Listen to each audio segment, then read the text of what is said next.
కూర్చోండి. Praise the Lord. దేవుడికి స్తోత్రములు కలుగును గాక. చాలా కాలం తర్వాత మరొక మారు సహోదరుడి యొక్క గృహంలో దేవుని యొక్క నామ విషయమై ఏర్పాటు చేయబడినటువంటి గృహ కూడిక, హౌస్ హోల్డ్ మీటింగ్, ఈ యొక్క గొప్ప ధన్యతనిచ్చినటువంటి ప్రభువుకి స్తుతులు, స్తోత్రములు, ఘనతయు, మహిమయు ఆయనకే చెందునుగాక. కూడి వచ్చిన మీ అందరికీ కూడా నా హృదయపూర్వకమైన వందనాలు తెలియజేస్తా ఉన్నాను. దేవుడు మిమ్మల్ని అందరినీ దీవించునుగాక. ఎందుకంటే మీరు ఈ స్థలంలోనికి ఇప్పుడు వచ్చి ఉన్నారంటే దీని విలువ మీకు తెలుసు. ఇది డబ్బులు పెట్టి కొనుక్కుంటే వచ్చేది కాదు.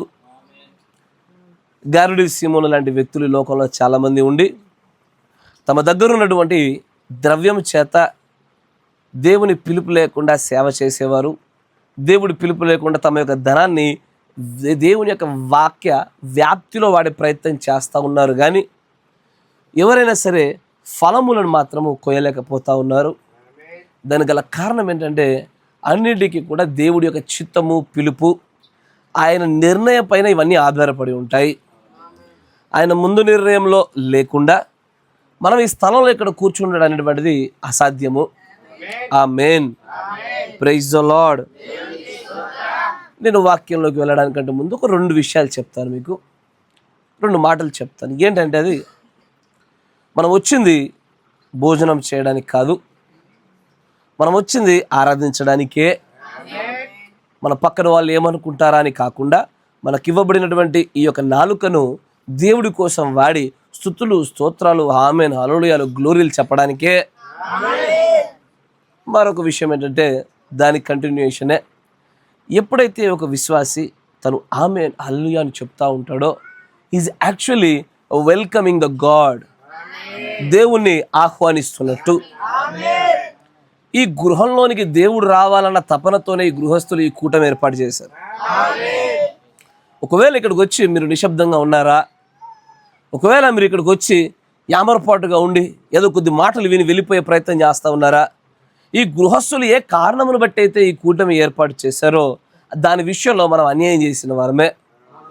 మన అవయవాలలో, సభ్యులలో వేరొక నియమం జ్ఞాపకం ఉందిగా.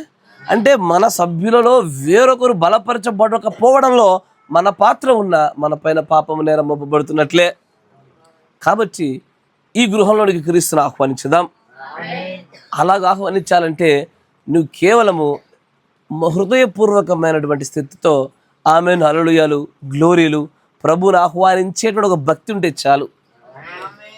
నిజంగా నిండు హృదయంతో ప్రార్థన చేసి లేదా ఆరాధన చేసే వ్యక్తుల మధ్యలో ఆయన ఖచ్చితంగా ఉండి తీరుతాడు. ఆయన 2 కంటే ఎక్కువగా ఉన్న చోట ఉంటానని మాటిచ్చాడు. కాబట్టి మనం క్రీస్తుని మన మధ్యలోనికి ఇప్పటికే తెచ్చుకొని ఉన్నాము. మనం చేసిన ప్రార్థనలు కూడా అదే, ప్రభువా మా మధ్యలోనికి మీరు దిగిరండి, మాతో మాట్లాడండి, ఈ కుటుంబంతో మాట్లాడండి, మా అందరితో కూడా ప్రభువా మీరు వ్యవహరించండి అని అడిగాం. కాబట్టి దానికి తగినటువంటి రీతిగానే ఈ మాటలు మనం విందాము. Praise the Lord. చాలా మంచిది. పరిశుద్ధ గ్రంథాన్ని తెరిచి హెబ్రీయులకు రాసిన పత్రిక 6వ అధ్యాయము 1వ వచనం నుంచి గమనించుదాం.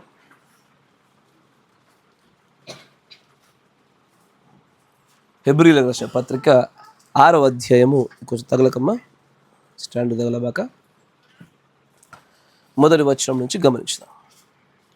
కాబట్టి నిర్జీవ క్రియలను విడిచి మారు మనస్సు పొందుటయు, దేవుని యందలి విశ్వాసమును, బాప్తిస్మములను గూర్చిన బోధయు, హస్త నిక్షేపణమును, మృతుల పునరుద్ధానమును, నిత్యమైన తీర్పును అను పునాది మరలా వేయక క్రీస్తును గూర్చిన మూలోపదేశము మాని సంపూర్ణుల మగుటకు సాగిపోదము. దేవుడు సెలవిచ్చినడలా మనం అలాగూ చేయుదాం. ఒకసారి వెలిగింపబడి పరలోక సంబంధమైన వరమును రుచి చూచి పరిశుద్ధాత్మలో పాలివారై దేవుని దివ్య వాక్యమును, రాబోవు యుగ సంబంధమైన శక్తుల ప్రభావమును అనుభవించిన తరువాత తప్పిపోయిన వారు తమ విషయంలో దేవుని కుమారుని మరలా సిలువ వేయచ్చు బాహాటముగా ఆయనను అవమానపరచుచున్నారు గనుక మారు మనస్సు పొందినట్లు అట్టి వారిని మరల నూతన పరచుట అసాధ్యము. ఎట్లనగా భూమి తన మీద తరచుగా కురియు వర్షమును త్రాగి ఎవరి కొరకు వ్యవసాయము చేయబడినో వారికి అనుకూలమైన పైరులను ఫలించుచు దేవుని ఆశీర్వచనం పొందును. అయితే ముండ్ల తుప్పలను గచ్చ తీగలను దాని మీద పెరిగిన ఎడల అది పనికిరాదని విసర్జింపబడి శాపము పొందదగినదగును, తుదకది కాల్చివేయబడును. అయితే ప్రియులారా, మేము ఇలాగూ చెప్పుచున్నను, మీరింతకంటే మంచిదియు రక్షణకరమైనదియునైన స్థితిలోనే ఉన్నారని రూఢిగా నమ్ముచున్నాము.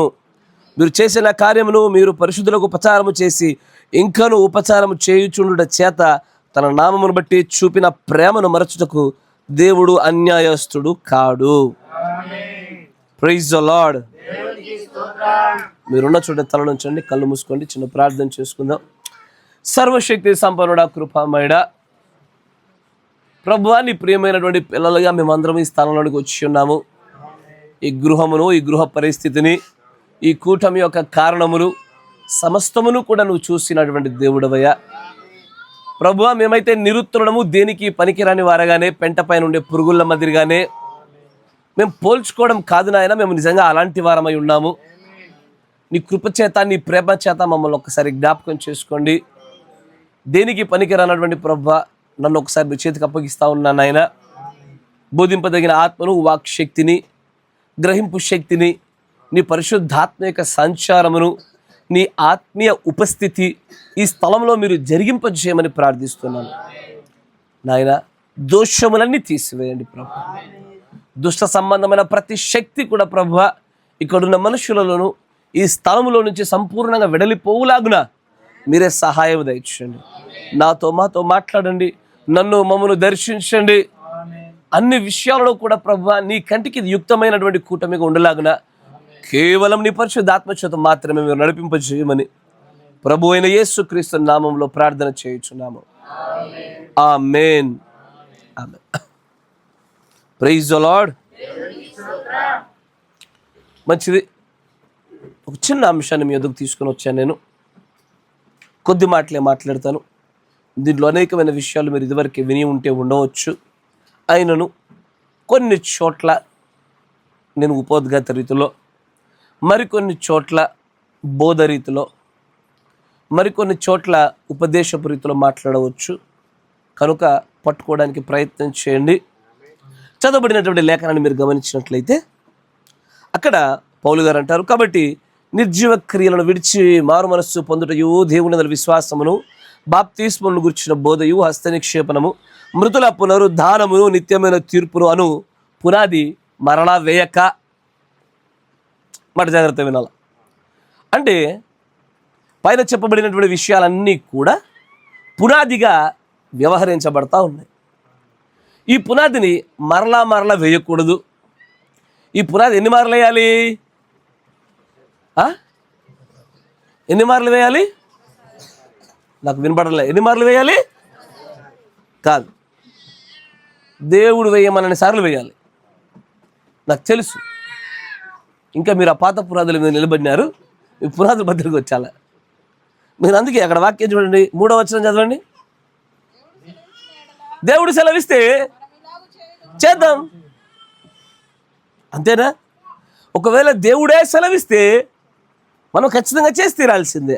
అది సంపూర్ణ నమ్మకటకు సాగిపోవట విషయంలోనైనా సరే, మరియు పునాదులు మరలా పునర్నిర్మాణం చేయుట విషయంలోనైనా సరే చేయాల్సిందే. ఎందుకంటే కొంతమంది వ్యక్తులు ఈ వాక్యాన్ని ఆధారం చేసుకొని సరైన బాప్తిస్మాలు తీసుకునేటువంటి క్రమంలో ఏం మాట్లాడతారంటే, పునాది ఎన్నిసార్లు వేస్తారు అంటూ ఉంటారు. మరి మార్టిన్ లూథర్ కాలంలో, జాన్ వెస్లీ కాలంలో జరిగింది ఏంటి? పునాదులనే టచ్ చేశారు వాళ్ళు. ఈ గడియ వర్తమానికుడు దేని టచ్ చేశాడు? పునాదులనే టచ్ చేశాడు ఆయన. Yes or no?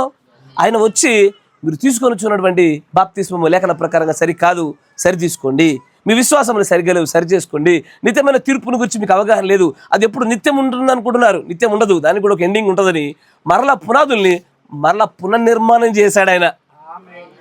కానీ ప్రత్యక్షత రాహిత్యం ఉన్న చోట ఎలా మాట్లాడతారంటే, ఇది ఒకసారి పునాది ముట్టాక మళ్ళీ మళ్ళీ ముట్టొద్దు.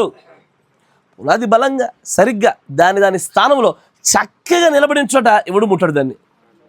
దానిలో ఇంకా ఏదో మార్పు చెందించాలా, దేన్నో దాన్ని సరిచేయాలా అన్నప్పుడు దేవుడు అలాగూ సెలవిస్తే పునాదులైనా సరే మళ్ళా కట్టాల్సిందే. Praise the lord. తలరాయి ఎందుకు సరిగ్గా కూర్చోవడం లేదయ్యా అంటే, పునాదులు లేని చోట తలరాయి సరిగ్గా కూర్చోదు. పునాదులో ఒక్క రాయి అటు ఇటుగా పడినా పైన కూర్చోవలసినటువంటి ఒకే ఒక్క రాయి చేత ఏది పిరమిడ్ రూపంలో వచ్చి కూర్చోవలసినటువంటి ఆ తలరాయి సరైన స్థానంలో కూర్చోదు. అన్ని కట్టాము, చూసాము, తలరాయి పడతలా, మిస్ మ్యాచ్ అవుతా ఉంది. ఏం చేస్తాము? మళ్ళీ దాని నిర్మాణం అంతా మళ్ళీ పరిశీలన చేస్తాము. పునాదుల్లోనే తప్పు ఉందనుకోండి, నిర్మాణం అంతా పక్కన పెట్టి మరలా కొత్తగా కట్టాల్సిందే. ఆమేన్. Praise the Lord. ఈ మాటలు క్రీస్తులోనికి కొత్తగా వచ్చిన వారు, ఇదివరకే వచ్చి ఉన్న వారికి సంబంధించిన మాటలు కదా. ఇదివరకే క్రీస్తులోనికి వచ్చిన వారి మాటలు. మనం దేవుడిని నమ్మాము, దేవునిలోనికి వచ్చాము, మన జీవితాలు దేవుడికి అర్పించాము. ఇలాగున చేయబడినటువంటి వారు వాళ్ళ యొక్క పునాది విషయంలో పౌలు గారు మాట్లాడినటువంటి ఒక మాట. తర్వాత లేఖనాలు చూద్దాం, జాగ్రత్తగా గమనించండి. 4వ వచనం నుంచి గమనించుదాం. ఒకసారి వెలిగింపబడి పరలోక సంబంధమైన వరమును రుచి చూచి పరిశుద్ధాత్మలో పాలివారై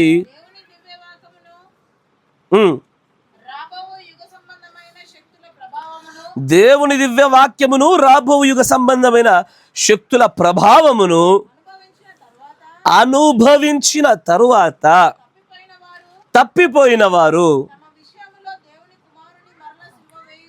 తమ విషయములో, సార్వత్రికంగా కాదు ఇది. అంటే మీరు ఒక విషయం గమనించాలా, ఇక్కడ ఏం మాట్లాడుతున్నాడంటే సార్వత్రికంగా సిలువ వేయబడుట వేరు, వ్యక్తిగతంగా సిలువ వేయబడుట వేరు. సార్వత్రికంగా రక్తం చిందించబడుట వేరు, వ్యక్తిగతంగా రక్తం ఆపాదించుట వేరు. ఎందుకంటే 2000 సంవత్సరముల క్రింద ఆయన రక్తాన్ని కార్చింది. కానీ నేటికి ఒక మనుషుడు పాపిగా ఉండి, అన్యుడిగా ఉండి, లేకపోతే పాప జీవితం జీవిస్తూ నేను నా జీవితాన్ని దేవుడి కోసం అర్పించాలనుకుంటుంటే కనుక అతడి పైన 2000 సంవత్సరాల కింద ప్రోక్షించబడినటువంటి ఆ రక్తము ఇప్పుడు అతని పైన పనిచేస్తుంది. మీకు అర్థమవుతుందా? సార్వత్రికంగా కుమ్మరించబడిన రక్తం సమయం వేరు, వ్యక్తిగతంగా సమయం స్థలం వేరు. ఇక్కడ అదే అంటాడు, తమ విషయములో, సార్వత్రికం గురించి మాట్లాడకుండా తమ విషయాలు ఎవరు తప్పిపోయిన వారి విషయంలో మాత్రము దేవుని కుమారుని మరలా సిలువ వేయుచు, చాలు, బాహటంగా ఆయనను అవమానపరుస్తూ ఉన్నారు. ఈరోజు నేను మీతో మాట్లాడాలనుకున్న అంశము మరలా సిలువ వేయుట, మరలా సిలువ వేయుట అనేటువంటి ఒక అంశాన్ని మేము ముందుకు తీసుకొస్తా ఉన్నాను. దాన్ని గ్రహించే ప్రయత్నం చేద్దాం. సులభంగానే ఉంటుంది, చక్కగా పట్టుకోండి. ఎక్కడైనా మీరు సరి చేసుకోవాల్సింది కానీ, ఇంకా నేర్చుకోవాల్సింది కానీ, అవలంబించాల్సింది కానీ ఏదైనా ఉన్నట్లయితే మిమ్మల్ని మీరు పరిశీలనాత్మకంగా ముందుకు సాగండి. Praise the Lord. అయితే 6వ అధ్యాయంలో 1వ వచనం మొదలుకొని 3వ వచనం వరకు ఆయన మాట్లాడిన మాటలు కొత్తగా వచ్చిన వాళ్ళలో వేయబడిన పునాదుల గురించి మాట్లాడుతూ, తర్వాత ఆయన ఒక క్రమాన్ని చెప్తా ఉన్నాడు, ఒక సిరీస్ని చెప్తా ఉన్నాడు. అది ప్రారంభమయ్యేటువంటి ఒక స్థలమును, ముగించబడే ఒక స్థలాన్ని చెప్తా ఉన్నాడు. ఆయన దేవుని యొక్క సిలువను వ్యక్తిగతమైనటువంటి మరలా తమ విషయాలలో వ్యక్తిగతంగా సిలువ వేసేటువంటి ఒక స్థలంలోనికి ఒక మనుష్యుడు ఎప్పుడు వస్తాడు, ఎన్ని మెట్ల తర్వాత ఆ కార్యం జరుగుతుంది అన్న విషయాన్ని గురించి మాట్లాడుతూ ఆయన ప్రాముఖ్యంగా 4 విషయాల గురించి మాట్లాడుతున్నాడు. ఆయన 4 విషయాలు. మొదటిది దాంట్లో చూడండి, ఒకసారి వెలిగింపబడి రెండవది పరలోక సంబంధమైనటువంటి వరమును రుచి చూచి 2 పరిశుద్ధాత్మలో పాలివారై దేవుని దివ్యవాక్యమును రాబోవు యుగ సంబంధమైన శక్తుల ప్రభావమును అనుభవించిన తరువాత తప్పిపోయిన వారు కదా. చూడడానికి ఈ 4 ఒకేలా కనబడతాయి. ఈ 4 ఒకటి కాదు. ఈ 4 విశ్వాసి యొక్క ఆత్మీయ జీవితంలో ఎదుగుదలలు. అన్నమాట జాగ్రత్త వినాల. ప్రతి విశ్వాసి యొక్క ఆత్మీయ ఎదుగుదలలో ఈ 4 మెట్ల లాంటివి. మీకు ఈ గడియ వర్తమానం గుండా కొన్ని విషయాలు వినే ఉంటారు. 3 అనే సంఖ్య సంపూర్ణతను, రాకడను సూచించేది. 4 అనే సంఖ్య విడుదలను సూచించేది. 5 అనేటువంటిది కృపను సూచించేది కదా. ఇక్కడ ఈ 4 మెట్లు ఎక్కిన తర్వాతే నిజమైనటువంటి విడుదల, లేదా నిజంగా మరలా క్రీస్తును మరొకసారి సిలువేయడం అనేది జరుగుతుంది. దీనిలో అసలు ఈ 4 మెట్లు ఏమై ఉన్నాయి, ఏ మెట్టు దేని గురించి మాట్లాడుతూ ఉంది, ఇంతకీ మనం ఎక్కడున్నాము? నా మాట జాగ్రత్త వినాలా. మనము వెలిగించబడిన దశలో ఉన్నామా, లేదా పరిశుద్ధాత్మ యొక్క వరములను రుచి చూచడంలో ఉన్నామా, లేదా పరిశుద్ధాత్మలో పాలివారిగా ఉన్నామా, లేదా దేవుని దివ్యవాక్యమును రాబో యుగ సంబంధమైనటువంటి శక్తిని రుచి చూచేటువంటి దశలో ఉన్నామా? 4 వేరువేరు దశలు. Praise the Lord. ఈ 4 దశల్లో వ్యక్తిగతంగా నేను, నా కుటుంబమును, మా సంఘమును, మేమందరం ఎక్కడున్నాము అని పరిశీలన చేసుకోవడమే ఈ వర్తమానం యొక్క ప్రధానమైన ఉద్దేశం. Praise the Lord. జాగ్రత్తగా గమనించండి. నేను దీంట్లో ఒక్కొక్కటిగా మనం ముందుకు చూస్తూ వెళ్ళే ప్రయత్నం చేద్దాము. మొట్టమొదటిగా, ఒకసారి వెలిగింపబడి, ఇంగ్లీష్లో ఏమంటాడంటే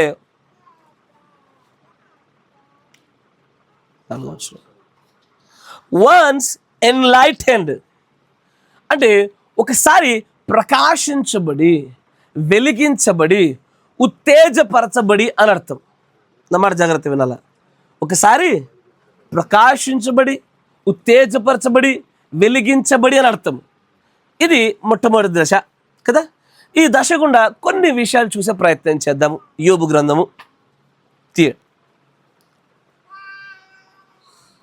యోబు గ్రంథము 33వ అధ్యాయము 29వ వచనం. జాగ్రత్త గమనించండి.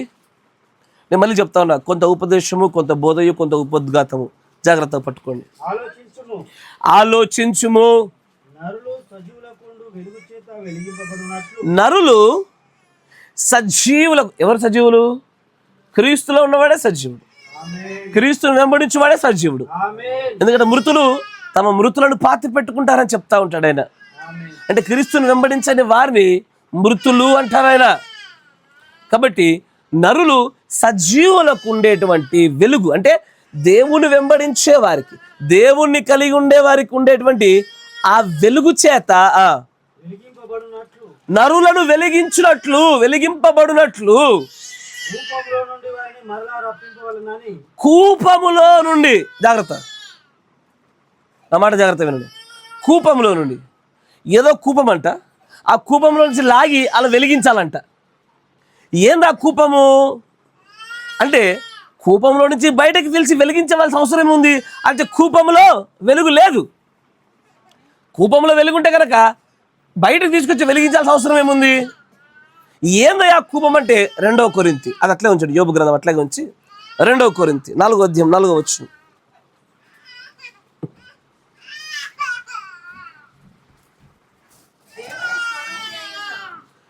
దేవుని స్వరూపి అయి ఉన్నా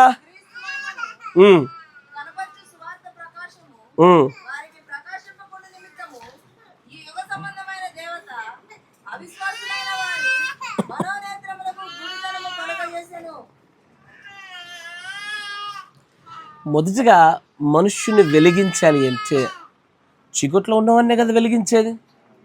ఎసార్నో? కన్నులు మూయబడినవన్నే కదా వెలిగించేది. ఎసార్నో?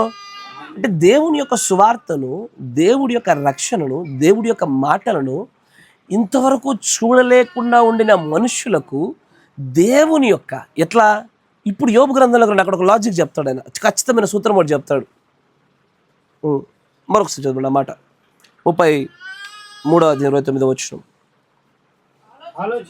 ఆలోచించు. దీన్ని ఆలోచిస్తే దొరుకుతుంది కదా, అందుకే అంటాడు ఆలోచించు, నరులు సజీవులకుండు వెలుగు చేత నరులు సజీవులకుండు వెలుగు చేత వెలిగింపబడినట్టుగా కూపంలో నుండి వారిని మరలా రప్పింపవలనని. కూపంలో నుండి మరలా అంటే ఒకప్పుడు కూపంలో లేకపోయేవాళ్ళు కదా, కానీ కూపంలో పడ్డారు. కానీ ఇప్పుడు ఏం చేయాలా? మళ్ళీ మరలా కూపంలో నుంచి బయటకు లాగాల, అంధకారంలో నుంచి బయటకు లాగాల, పాపంలో నుంచి బయటకు లాగాల, చీకటిలో నుంచి బయటకు లాగాల. మానవుల కొరకు మానవుల కొరకు రెండు సార్లు మూడు సార్లు ఈ క్రియలన్నిటినీ దేవుడు చేయువాడై ఉన్నాడు. ఎన్నిసార్లు? జాగ్రత్త. ఇదివరకు మనం ఒక చోట చూసి 20 గ్రంథం 20 గ్రంథాలు ఏమని దేవుడు ఒక మారు 2 మార్లు గద్దిస్తాడు, గుర్తుందా? దేవుడు ఒక వ్యక్తిని వెలిగించే ప్రయత్నం చేస్తున్నప్పుడు, అంధకారంలో వాక్యమనే వెలుగులో లేని వ్యక్తిని ఆయన వెలిగించే ప్రయత్నం చేస్తున్నప్పుడు 2 మార్లు 3 మార్లు ప్రయత్నం చేస్తాడు. కరెక్టేనా? కూపంలో నుంచి బయటకు లాగడానికి. ఒకసారి లాగిన తర్వాత వెలిగింపబడినటువంటి వ్యక్తిని ఏం చేస్తాడు? వెలుగులో నిలబెట్టిన వ్యక్తిగా పూర్తి స్థాయిలో కూర్చోబెడతాడు అతన్ని. కరెక్టేనా? అందుకే కదయ్యా మనకు ఫేమస్ పాట ఉంటుంది, రెగ్యులర్గా పాడతాము, నా దీపమును వెలిగించువాడవు.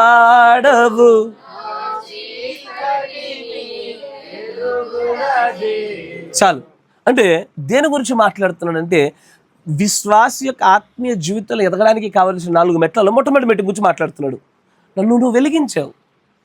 నేను చీకటిగా ఉండేది, కూపంలో పడిపోయి ఉండేది, పాపంలో ఉండేది, నాకు లోక సంబంధమైన యుగదేవత యొక్క మహిమలో నేను పూర్తిగా కూడుకుపోయి ఉన్నవాడిని, కానీ నీవు నన్ను వెలిగించావు అంటున్నాడు ఆయన. ఆమేన్, ప్రైజ్ ది లార్డ్. ఇట్లా ఒకసారి కూపంలోంచి లాగిన తర్వాత, వెలిగించబడిన తర్వాత, వెలిగించిన తర్వాత సాధారణంగా మనుష్యుడైన దేవుడైన ఒక కార్యం చేస్తాడు. మత్తయి సువార్త 5వ అధ్యాయము 15వ వచనం. మనుష్యులు దీపమును వెలిగించి, మనుష్యులే ఒక దీపాన్ని వెలిగించి, ఇది కొంచెం అనుకోండి, ఉదాహరణకి దీపం వెలిగించి దీని కింద పెడతారా? మనుష్యులే అలాగూ చేయరు. ఎస్, గమనించండి అమ్మా. నేను ఇప్పటి నుంచి మీకు అసలు వెలిగించబడటం గురించి చూసాం కదా, ఇంతకీ నువ్వు నేను వెలిగించబడ్డామో చూద్దామా ఒకసారి? నువ్వు నేను వెలిగించబడ్డా క్రాస్ చెక్ చేసుకుందామా?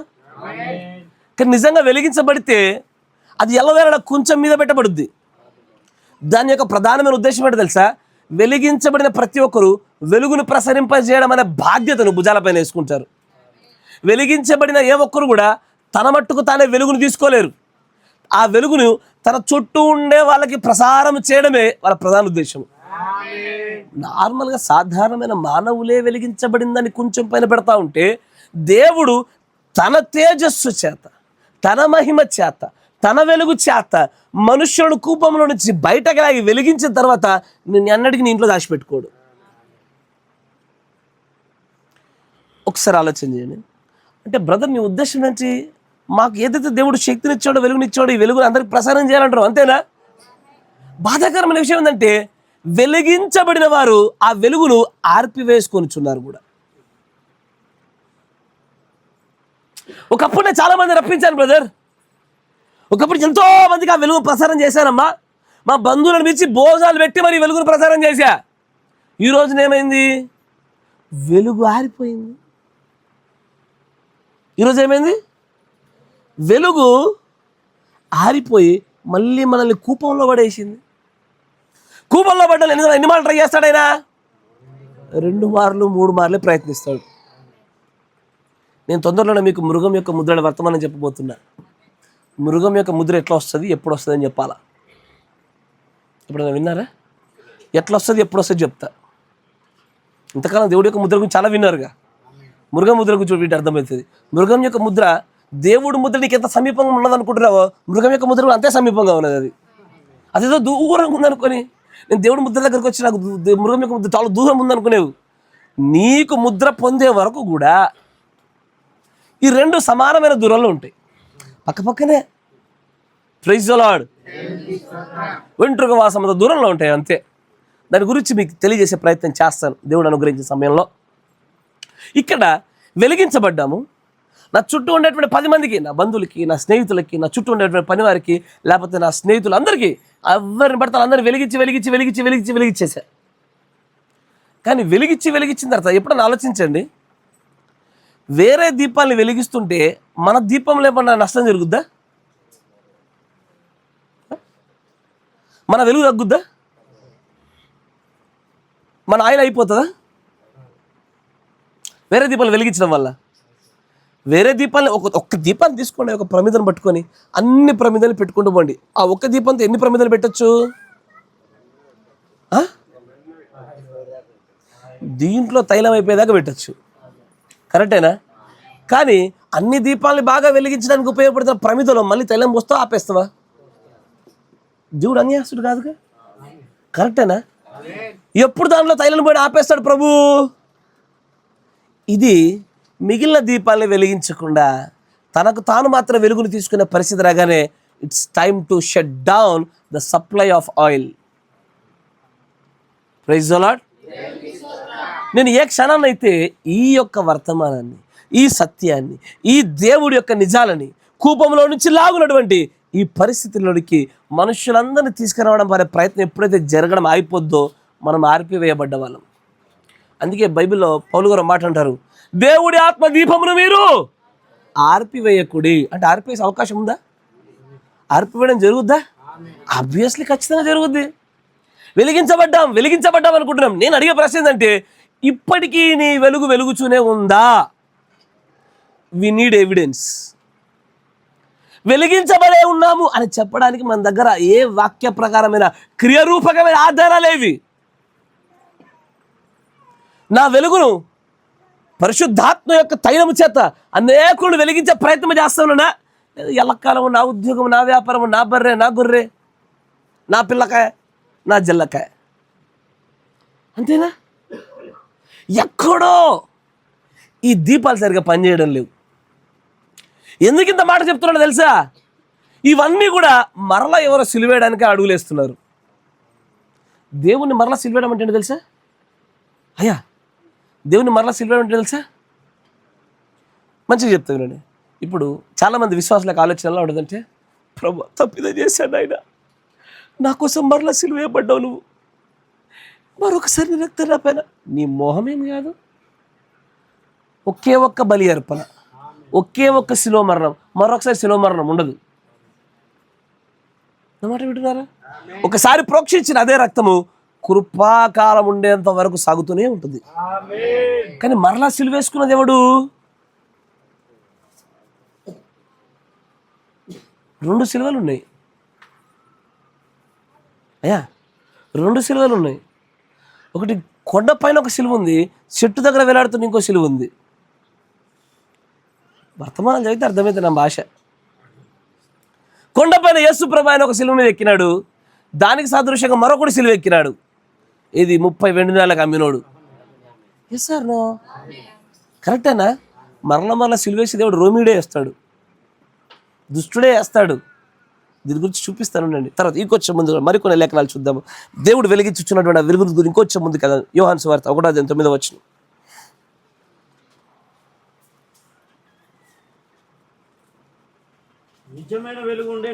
నిజమైనటువంటి వెలుగు ఉండెను, అది లోకానికి వచ్చుచు ప్రతి జాగ్రత్తగా గమనించాలా. నేను మళ్ళీ చెప్తున్నా, నేను ఇప్పటి వరకు చెప్పిందని మళ్ళీ మీ లేఖనాలతో పోల్చి చూసుకోండి. నిజమైన వెలుగు అయితే ప్రతి మనుష్యుని వెలిగించే ప్రయత్నం చేస్తుంది, తన మట్టుకు తానే వెలుగులో ఉంచుకోదు. కరెక్టేనా? మిమ్మల్ని మీరు ఒకసారి పరిశీలన చేసుకోండి. ప్రభు, నిజంగానే మేము నిజమైన వెలుగుతోనే వెలిగింపజేయబడి ఇప్పటికీ వెలుగుతూనే ఉన్నామా? ఇప్పటికీ వెలుగుతూనే ఉంటే కనుక ప్రతి మనుష్యుణ్ణి, కనబడే ప్రతి ఒక్కరిని అగ్నిలో నుంచి లాగునట్టుగా చేసే ప్రయత్నాలు చేస్తామే, క్రీస్తులోనికి నడిపిస్తామే. మన కుటుంబాలు, మన వ్యాపారాలు, మన పనులు, మన ఉద్యోగాలు మట్టుగా చూసుకోమే. అందుకే బైబిల్లో మాట తెలుసా, అందరూ వారి సొంత పనులు చూసుకుంటున్నారు కానీ దేవుడి పనులు ఎవడు చూడట్లేదు అంటాడు పౌలు గారు. అంత బిజీ అయిపోయింది. ఎందుకంటే దేవుని పనినే చూస్తూ తమకు అప్పచెప్పబడినటువంటి, తాము వెలిగించబడినటువంటి ఆ నిజమైన వెలుగుని ఆర్పివేసినటువంటి పరిస్థితుల్లో కనబడుతుంది. చాలామంది అంటారు, నీ వాక్యము నా పాదములకు నా త్రోవలకు. ఏదది? దీపం మారిపోయినాక ఏడ వెలుగు, ఏడ దీపము? అగ్ని ఆరిపోయిన తర్వాత, వెలిగే ఆరిపోయిన తర్వాత ఎక్కడ కనబడుద్ది? నా మాట వినాలి. ఎందుకు ఈ మాట చెప్తున్నానో చెప్పునా? మీ అందరికీ ఒక విషయం చెప్తా. మీలో అనేకులు శ్రమ పొందేది ఎందుకో తెలుసా? మీరు వెలిగించబడి ఆరిపోయినందుకే. ఎంతకాలమైతే వెలిగించే పని జరుగుతూనే ఉంటుందో, నీవు ఎన్నడూ కూడా దిగజారిపోకుండా ఉండేటువంటి ఒక బలాన్ని పొందుకుంటావు. ఈ మాట నాది కాదు, నీది కాదు, పౌలు గారిది. ఆయన అంటాడు, ఈ సువార్త నేను పని చేయకపోతే నాకు శ్రమే. వెలిగించబడిన నేను అనేకులు వెలిగించకపోతే నా దీపం మారిపోద్ది. కరెక్టేనా? నేను వెలిగిస్తూనే ఉండాలా. కానీ అత్యంత బాధాకరమైన విషయం ఏంటంటే ఈ రోజున ముఖ్యంగా అన్నిటికంటే ఎక్కువగా ఈ ఎంటైమ్ మెసేజ్లో అనేక దీపాలు ఆరిపోయినాయి. ఎందుకు చెప్తాను చూడండి, నేను కారణాలు చెప్తాను చూడండి. వాళ్ళ పరిస్థితుల గురించి ఆలోచన చేయండి. వారు ఎలా ఉంటున్నారంటే, తమ మట్టుకు తాము భక్తి, తమ మట్టుకు తాము ఈ యొక్క వర్తమానాలు చదువుట, ఎన్నికలో ఉన్నవాడు వస్తా లేకపోతే రాడు బ్రదర్ అని క్యాల్వనిజంలో పడిపోయినారు ఈ రోజున అందరూ. క్యాల్వనిజం అంటారు దాన్ని, వాక్య విరుద్ధమైనటువంటి సిద్ధాంతం అది. ఈ ఎన్నికలో ఉంటే వాడే వస్తాడు బ్రదర్. కానీ వెలిగించడానికి కొరకు చేసే ప్రయత్నాలు అన్నిటిని నిర్వీర్యం చేసి పడేశారు. కానీ దేవుడు అంటాడు, నిజమైన వెలుగుండెను, అది లోకంలోనికి వచ్చుచు ప్రతి మనుష్యుని వెలిగించుచూనే ఉన్నది. కరెక్టేనా? ఏందా నిజమైన వెలుగు? వాక్యమే, క్రీస్తే. ఆ నిజమైన వెలుగు చేత వెలిగించబడిన ఏ ఒక్కడైనా సరే క్రీస్తు చేసిన పనే చేస్తాడు. క్రీస్తుకు విరోధమైన పని ఎన్నడూ చేయరు. చాలామంది సువార్త యొక్క భారాన్ని, వెలిగించబడిన అదే వెలుగును 10 మందికి ప్రసారం చేయడానికి ఎంతటి నిర్లక్ష్య ధోరణి కనపరుస్తారంటే వాటన్నిటికీ లెక్క చెప్తారు ఒకరోజు. దేవుడు మనుష్యులతో, అంటే దేనికి పనికిరాని మనిషితో పోల్చి చూపిస్తా ఉన్నాడు ఆయన. అరే, మనుష్యులే ఒక దీపాన్ని వెలిగించి కుంచ కింద పెట్టారే, నిన్ను వెలిగించా, నువ్వేం చేశావు? నేను నిన్ను పలుమార్లు వెలిగించా, నిన్ను కూపంలో నుంచి లాగివేసి 2 మార్లు 3 మార్లు వెలిగించా, ఏం చేశావు? ఏమవుతుందా వెలుగంతా? ఇంట్లో ఒక బల్బ్ తెచ్చుకున్నారనుకోండి, ఒక 10 దినాలు చక్కగా పనిచేసి తర్వాత పనిచేపి ఉంచుకుంటారా? 10 దినాలు బాగా పనిచేసింది అని చెప్పేసి దాచిపెడతారా? ఇప్పటికీ బాగా పనిచేస్తే దాచుకుంటారు, ఇంకా వాడుకుంటారు. అవునా? ఎక్కడో మనము 10 దినాలు మాత్రమే పనిచేసి తర్వాత చల్లగిల్లిపోయినటువంటి బల్బులాగా ఉన్నాం.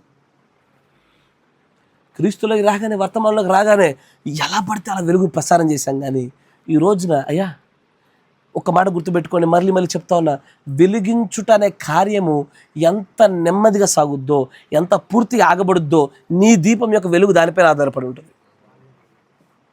నా మాట జాగ్రత్త వినాలా. వెలిగించబడుతున్నటువంటి ఒక బల్బుకైనా కరెంట్ సప్లై ఇస్తానయ్యా, కరెక్టేనా? వెలగలేని బల్బుకు నేను ఎందుకు కరెంట్ సప్లై ఇస్తా? కరెక్టేనా? వెలిగింపబడుట అనేటువంటిది ఖచ్చితంగా దేవుడి యొద్ద నుంచి మనం పొందుకునేటువంటి శక్తికి కారణమై ఉన్నది. Praise the Lord. మనం వెలిగించబడ్డామా లేదా, నిజమైన వెలుగుతో ఉన్నామా లేదా తెలుసుకోవాలంటే ఇది అతిపెద్ద చెక్ లిస్ట్. ఏంటది? ప్రతి ఒక్కరిని వెలిగించే ప్రయత్నం చేస్తుంది. అది ఎన్నటికీ ఆగదు. కానీ మనలో ఏదో జరుగుతుంది. మనం ఎందుకో ఎక్కడో వెలిగించడం ఆపేసి ఏం చేస్తున్నామో తెలుసా? మరొక శిలువ కోసం ఎదురు చూస్తున్నామా? మరొక మరణం కోసం ఎదురు చూస్తున్నామా? ఇదివరకే అర్పించబడిన ఒక శిలువ, ఒక బలి సరిపోలేదా? ఆ ఒక్క బలి కిందికి, ఆ ఒక్క రక్తం కిందికి, ఆ ఒక్క పరిశుద్ధుని యొక్క బలియాగం కిందికి అనేకులు తీసుకురావడానికి ప్రయత్నం ఎందుకు ఆపేసాము? మరొకటి ఉన్నదా? లేదు. మరలా సిలువేయడానికి మన ప్రయత్నాలు. ఎప్పటికైనా సరే మరొక మాట చూపిస్తే హెబ్రీ రాసిన పత్రిక 10వ అధ్యాయం 32వ వచనం. అయితే మీరు వెలిగింపబడిన మీదట, నా మాట జాగ్రత్త వినండి, నేను మళ్ళీ మీకు చెక్ లిస్ట్ చూపిస్తున్నా. మీరు నిజంగా వెలిగించబడిన ప్రజలైతే, నిజమైన వెలుగుతోనే వెలిగించబడిన వారైతే, మీరు వెలిగించబడిన తరువాత శ్రమలతో కూడిన గొప్ప పోరాటం ఉంటుందా? నిజంగా వెలిగించబడితే ఏముంటుంది? శ్రమలతో కూడిన పోరాటమా? ఏ రకమైన శ్రమలవి? నీ భోగేచ్ఛల వలన వచ్చిన శ్రమలు కాదది. నీ భార్య పైన నీ భర్త పైన చూపించడానికి ఆధిపత్య పోరులో వచ్చే శ్రమ కాదది. ఈ లోకంతో ప్రతి ఒక్కరితో కూడా వాడిలాగే ఒక విలాసవంతమైన జీవితాన్ని కోరుకోవడానికి తెచ్చుకునే శ్రమలు కావవి. క్రీస్తు విషయమైన శ్రమ. ఆ వెలుగును 10 మందికి ప్రజలందరికీ ప్రసరింపజేయడానికి క్రీస్తు ఏ రకంగా శ్రమను అనుభవించాడో అలాగునే మనము మన వెలుగుని అనేకులకు వెలిగించే ప్రయత్నంలో పొందుకునే శ్రమలు క్రీస్తు లాంటి శ్రమలే. సహించడం ఉంటుంది కదా, శ్రమలు ఉంటాయి, సహించడం ఉంటుంది. జ్ఞాపకం తెచ్చుకోండి అయ్యా. ఒక విధంగా చూస్తే ఎస్ అనుభవించుట చేత 10 మందిలో నిందలు, అవమానాలు ఇవన్నీ వెలిగించబడిన వారికి ఖచ్చితంగా ఉంటాయి. అయితే ఒక్క మాట నన్ను చూడాలా, మనం 2వ మెట్టు, 3వ మెట్టు, 4వ మెట్టు గురించి తర్వాత 1వ మెట్టు దగ్గర ఫస్ట్ కూర్చుందాం. నేను అడిగేది, నిందలు పడగానే, శ్రమలు రాగానే, పోరాటాలు రాగానే, సహించుట నీ జీవితంలో ఆ సమయం రాగానే నీ దీపం ఇంకా వెలిగే ఉన్నదా, ఆరిపోయిందా? నా ప్రశ్న మీకు అర్థమైందా? నిందలు, అవమానాలు, శ్రమలు, పోరాటాలు, సహించుటలు ఇవన్నీ రాగానే, ఎందుకంటే వెలిగించబడిన వారికి ఇవే వస్తాయి. అయ్యా, ఆరిపోయిన దీపము ఎంత గాలిలో పెట్టినా దానికి బాధ లేదు, దానికి అసలు వెలిగేలేదు. కాబట్టి వెలుగుతున్న దీపానికి గాలిలో పెడితే అది కొట్టుమిట్టాడుతూ ఉంటుంది. అది తన యొక్క వెలుగును కాపాడుకునే ప్రయత్నం చేస్తూ ఉంటుంది. ఎక్కువ గాలి ఎక్కువగా మాన్పిచ్చేసి దాన్ని ఆరిపోయే ప్రయత్నం చేస్తున్న ప్రతిసారి అధికమైన తైలాన్ని తీసుకొని ఇంకా వెలిగింపడానికే ప్రయత్నం చేస్తుంది. అది కరెక్టేనా? ఒకసారి మనల్ని మనం పరిశీలించుకుందామా? శ్రమల్లో, నిందల్లో, సహనాల్లో, పోరాటాల్లో, యుద్ధాల్లో 10 మందిని వెలిగించుటలో మన దీపం ఇంకా వెలుగుతూనే ఉన్నదా? నింద అంటే ఏంటయ్యా? ఎదుటివాడు నీ పైన మోపేది, నువ్వు చేసావో చేయలేదు పక్కన పడేసి, ఎదుటివాడు మన పైన మోపగానే మన వెలుగుందా, ఆరిందా? నా భాష మీకు అర్థమవుతుందా? Praise the Lord. ఆ వెలుగుందా, ఆరిపోయిందా? ఒకసారి ఏ కారణం లేకుండా ఒక వ్యక్తి వచ్చి నీ చెంప పైన బలంగా కొట్టినప్పుడే తుటాక్కున వెలుగు ఆరిపోతుంది చాలా మంది పైన. నా మాట సరైందేనా? నేను కరెక్ట్ అని చెప్పానా? తుటాక్కున వెలుగు ఆరిపోతుంది. నేడు ప్రస్తుత పరిస్థితి అలాంటిది. కానీ వెనుక నుంచి వెళ్ళమ్మా. కానీ దేవుడు అంటాడు, నిజమైనటువంటి వెలుగులో వెలిగించబడిన వారు మాత్రమే శ్రమలను, యుద్ధాలను, పోరాటాలను, సహించడాలు, నిందలు, అవమానములను సైతము వారు ఎదుర్కోగలిగేది కేవలం నిజమైన వెలుగులో ఉన్నవాడే. అబద్ధమైన వెలుగు, అపరిశుద్ధమైన వెలుగులో ఉన్నవాడు ఎన్నడూ కూడా దాన్ని సహించలేడు, దానికి నిలబడలేడు వాడు. అపరిశుద్ధమైన వెలుగు అంటే మీకు గుర్తు రావాలా? సంఖ్యాకాండం 3వ అధ్యాయం తీయండి, నేను చెప్తాను. 8వ అధ్యాయం, సంఖ్యాకాండం 8వ అధ్యాయం చూడు.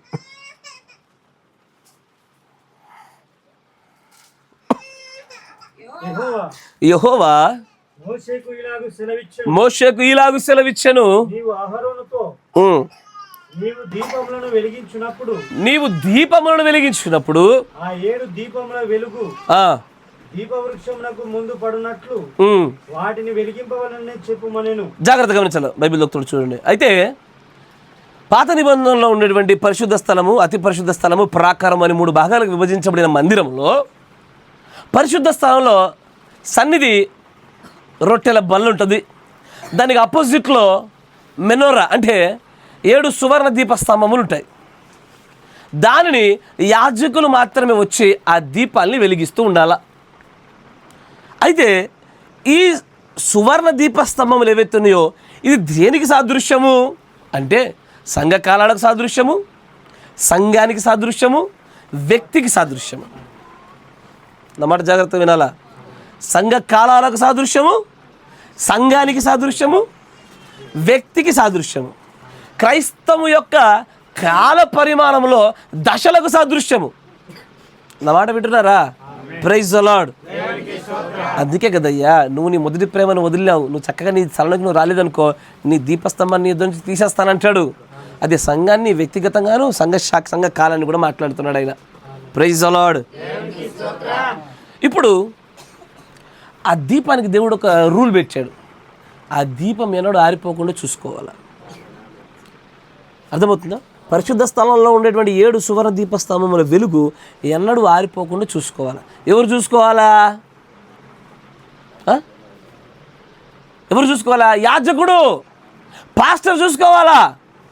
కరెక్టేనా? అయ్యో, నా మాట మీకు అర్థం కావట్లేదు అనుకుంటే. అయ్యా, మీరు ఆలోచిస్తున్నారా లేదా నిర్లక్ష్యంగా నాకు తెలియడం లేదు. మీ పైన ఉన్నటువంటి ఆత్మ చక్కగా పరిశీలన చేసుకోండి ఒకసారి. పరిశుద్ధాత్మచేత నింపబడిన వాడు ఎన్నటికీ కూడా మీలాగా ఉండడు. జాగ్రత్త. నేను మరలా చెప్తున్నాను, మిమ్మల్ని మీరు సరి చేసుకోండి. జాగ్రత్తగా వినండి. చాలా గలిబిలి కనబడతా ఉంది. అలా ఉండకండి, చక్కగా ఉండండి. అక్కడ ఈ యాజకుడు మాత్రమే ఆ సువర్ణ దీపస్తంభముల వెలుగును కాపాడవలసిన వ్యక్తి. ఒకవేళ అనుకోని రీతిలో అది దాని యొక్క వెలుగును కోల్పోయిందా, మళ్ళీ దాన్ని చక్కగా వెలిగించాలా. కరెక్ట్గా? అది సువర్ణ దీపస్తంభం కాబట్టి కదలదు, కాబట్టి ఒక చోటు ఉంటుంది, కాబట్టి కాపరాలు చక్కగా వెలిగిస్తాడు. కరెక్టేనా? అది ఎప్పుడు ఆరిపోతుందో తెలుసా ఎవరికైనా? తెలీదు. ఎప్పుడైనా ఆరిపోవచ్చు. దీపం అన్నాక ఎట్లయినా ఆరిపోవచ్చు. ఓ పురుగు పుట్ర వచ్చి మీద పడ్డ ఆరిపోద్ది. కరెక్టేనా? గట్టిగా గాలి తగిలినా ఆరిపోద్ది. కరెక్టేనా? అయితే ఈ దీపానికి ఏం చేయాలి తెలుసా? ప్రతిరోజు తైలం పోయాలి. కరెక్టేనా? యాజకులు ఏం చేస్తారు? ఆ దీపానికి ప్రతిరోజు ఆ 7 సువర్ణ దీప స్తంభాలకి రోజు ఎవ్రీడే తైలం పోస్తూనే ఉండాలి. ఒకరోజు పోసే తైలం నెక్స్ట్ డే ఉందనుకోండి, కంటిన్యూషన్ పోస్తూనే ఉండాలి. అయిపోతున్న కొద్దీ పోయాలా. కానీ నెలకొకసారి 2 నెలలకొకసారి పోస్తే ఏమది దీపము? ఈ రోజున క్రైస్తవుల పరిస్థితి అలాగే ఉంది. పాస్టర్ నెలకొకసారి వస్తాడు, 2 నెలలకొకసారి వస్తాడు. మధ్యలో ఆరిపోయిన దీపాన్ని మళ్ళా తీసి కొవ్వొత్తులో దాన్ని దుత్తే ఏమంటుందని ఒత్తిని తీసి దానిపైన అంతా తీసి మళ్ళీ పెట్టి తైలం పోసి పెట్టగానే నువ్వు వెలుగుతున్నావు అని మళ్ళీ ఇంటికి వెళ్ళిపోయి మళ్ళీ 2 రోజులకు ఆరిపోయి తర్వాత మళ్ళీ వచ్చి వెలిగిస్తాగా. Praise the lord. అంటే ఒకసారి వెలిగించబడిన వారు మళ్ళీ ఆరిపోవడానికి ఆ దీపం ఎంత కారణం, యాజకుడు అంతే కారణం. క్రీస్తును మరలా సిలువ వేయడానికి విశ్వాసం ఎంత కారణమో కాపర్ అంతే కారణం. ప్రతి ఒక్కరిని ఖండించాలి. తప్పు తప్పని, ఒప్పు ఒప్పని, తెలుపుని తెలుపు, నలుపు నలుపు అనడమే నిజమైన యాజకుల లక్షణం అంటాడు కాల ప్రవక్త. Praise the Lord. ఆ దీపాన్ని ఎలా చేయాలా? జాగ్రత్తగా వెలిగింపజేయాలా, ఎన్నడూ ఆరిపోకుండా చూసుకోవాలా. అయితే ఎప్పటికప్పుడు తైలం పోస్తే ఎందుకు ఆరిపోద్దయ్యా అంటే అప్పుడప్పుడు దాన్ని ఆ గుడారాన్ని షిఫ్ట్ చేస్తారు కదా. గుడారాన్ని ఏం చేస్తారు? షిఫ్ట్ చేస్తూ ఉంటారు. ఆరిపోతుంది, మళ్ళీ దాన్ని కొత్తగా వెలిగించాల్సిన అవసరం ఉంటుంది. కరెక్టేనా? ఇప్పుడు చూడండి, అది ఆరిపోకుండా ఉండాలని ఏం చేయాలా? ఆ దీపం అంగీకరించాలా. రెండోది ఆ యాజకుడు జాగ్రత్త చూసుకోవాలా. కరెక్టేనా? ఎప్పుడో ఒకసారి ఇంత నెలకింత ఒకసారి వచ్చి 2 నెలలకు ఒకసారి వచ్చి లేకపోతే ఇంత దశంభాగం తీసుకొని అప్పుడు మాత్రం వెలిగించిపోతే ఆ దీప ప్రమిదిలో ఎన్నోసార్లు పురుగులు పుట్రాలు కనబడుతూనే ఉంటాయి. అవి దుమ్ము ధూళి కనబడుతూనే ఉంటుంది ఎప్పుడు కూడా. అయితే ఒకవేళ అనుకోని రీతిలో ఆరిపోయింది అనుకో అయ్యా, ఒకవేళ అనుకోని రీతిలో దీపము యాజకుడి తప్పిదమని బట్టో విశ్వాసి తప్పిదమని బట్టో వెలిగించబడిన దీపం ఆరిపోయింది అనుకో, ఏం చేయాలా? మళ్ళీ వెలిగించాలా. అంతేగా. దేని చేత? నిజమైన వెలుగు చేత. దేని చేత? పరిశుద్ధమైన అగ్ని చేత.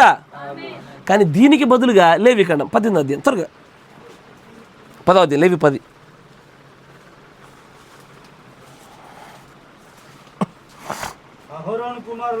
అహరోను కుమారులైన నాదాబు ఎంతమంది? ఇద్దరే. ఇద్దరు కూడా ఏంది? యాజకుడి తర్వాత యాజకులు, కొడుకులు కదా. పాస్టర్ తర్వాత పిల్ల బచ్చ పాస్టర్లు తర్వాత తమ తమ ధూపార్తులను తీసుకొని వాటిలో నిప్పులుంచి వాటి మీద ధూపద్రవ్యము వేసి యెహోవా ఆజ్ఞాపింపని వేరొక అగ్నిని. ఇది సమస్య. ఏందవి? అహరోను బాగానే వెలిగిస్తాడు, బచ్చగాలతో వచ్చిన సమస్య, పిల్లకాయలతో వచ్చిన సమస్య. వెలిగించే ప్రయత్నం చేశారు, కానీ దేంతో వెలిగించే ప్రయత్నం చేశారు? అపరిశుద్ధమైనటువంటి వేరొక యెహోవా ఆజ్ఞాపించిన అగ్ని చేత వెలిగింపు ప్రయత్నం చేశారు. అట్లా చేస్తే ఏమవుతుందో తెలుసా? దీపం వెలుగుతా కదా, వెలుగుద్ది, కానీ దేవుడు దాన్ని దీపంగా ఎంచాడు. దేవుడు వారికి ఇచ్చిన శిక్ష ఏంటో తెలుసా? మరణ శిక్ష. ఏంటది? మరణ శిక్ష. ఒకవేళ ఏదో ఒక రీతిలో ఆర్పివేయబడినటువంటి, ఒకసారి వెలిగింపబడి ఆర్పివేయబడిన విశ్వాసి వెలిగింపబడడానికి ఇష్టపడాలా? వెలిగించడానికి కూడా ఆ కాపరి పరిశుద్ధమైన అగ్ని చేతే వెలిగించాల. ఏ అగ్ని చేత పడితే అగ్ని చేత, ఏ అగ్ని చేత వెలిగిస్తారో చెప్పనా నేను మీకు? అనేక దీపాలు ఆరిపోవడం గల కారణాలు ఇవే. ఏ అగ్ని చేత వెలిగిస్తారంటే, ఇప్పుడు ఉదాహరణకి పీటర్ గారి దీపం ఉన్నది, ఆరిందయ్యా, ఆరిపోయింది. ఏ కారణం బట్టి? నేను వచ్చాను బలపరచలేదు కాబట్టి ఆయన ఆరిపోయింది. ఆయనకు తెలుసు తను కూడా వెలిగింపజేసుకోవాలి, కానీ చేసుకోలేకపోయినాడు. ఇప్పుడు నేనేం చేశాను? అయ్యా వాక్యం దగ్గరికి రా, పరిశుద్ధ గ్రంథంలోనికి రా, పరిశుద్ధాత్మ శక్తిని పొందుకో అని దేవుడి చేత వెలిగించవలసినటువంటి నేను ఆయనకి ఏం చేశాను తెలుసా? అపరిశుద్ధమైన అగ్ని చేత వెలిగింపజేశా. ఏమని? నా తర్వాత పాస్టర్ నువ్వే. మీకు నవ్వలేదు కదా? నా తర్వాత పాస్టర్ నువ్వే బాగా జ్ఞానం కలిగినోడివి, నువ్వే చాలా శక్తివంతుడివి, అసలు సంఘం అంతట్లో నీ తర్వాత ఎవడైనా. ఇదంతా ఏంటో తెలుసా? ఆ దీపం ఎన్నటికీ ఆరిపోకుండడానికి ఎల్లవేళలా పోస్తున్నటువంటి, ఎల్లవేళలా ప్రయత్నిస్తున్నది అపరిశుద్ధమైన అగ్ని. అది దానికి ఆ అగ్ని దేవుడు ఎప్పటికీ ఆన్సడు, ఆ ప్రయత్నాన్ని దేవుడు ఎప్పటికీ ఆశీర్వదించాడు. అదొకటే కారణం కాదు, విశ్వాసి కూడా తను కోల్పోయినటువంటి ఆ వెలుగును, ఆ శక్తిని తాను మరలా వెలిగింపబడే ప్రయత్నంలో అనేక ప్రయత్నాలు చేస్తాడు. ఏం చేస్తాడు? అనేకమైనటువంటి వ్యసనాలకు లోనవుతాడు, పరిశుద్ధుల్లో తిరిగే ప్రయత్నం చేస్తాడు, కూటములు పెట్టుకునే ప్రయత్నాలు చేస్తారు. మనసులు మారవు. అన్నమాట జాగ్రత్త వినాలా? ఏది లేదు కానీ కూటమి ప్రతి బుధవారం కూటమి. ఏం లాభం? మనసు మారింది. ఇదంతా ఏంటంటే యెహోవా ఆజ్ఞాపింపని అగ్ని చేత వెలిగించుకొని ప్రకాశింపజేసుకునే ప్రయత్నాలు. ఇవన్నీ కూడా దేవుణ్ణి మరలా సిలువేసే ప్రయత్నాలేనయ్యా. మరలా సిలువ ఎవడయ్యాడో తెలుసా? దేవుని యొక్క నిజమైనటువంటి వధువు ఎన్నడికి మరలా సిలువేయదు. అది ఒకే ఒక్క అర్పణ, తనకు సరిపోయిన అర్పణ, ఆయన కృప, చాలిన కృప, ఆ యొక్క సిలువ రక్తము చాలిన రక్తమయ్య వారికి. Praise the Lord. మరలా ఎందుకు సిలువేస్తున్నారు అంటే, మళ్ళా మాకు రక్తం కావాలా. ఏ రక్తం? యెహోవా ఆజ్ఞాపింపని రక్తం కావాలా. ఏ సిలువ? యెహోవా ఆజ్ఞాపింపని సిలువ కావాలా.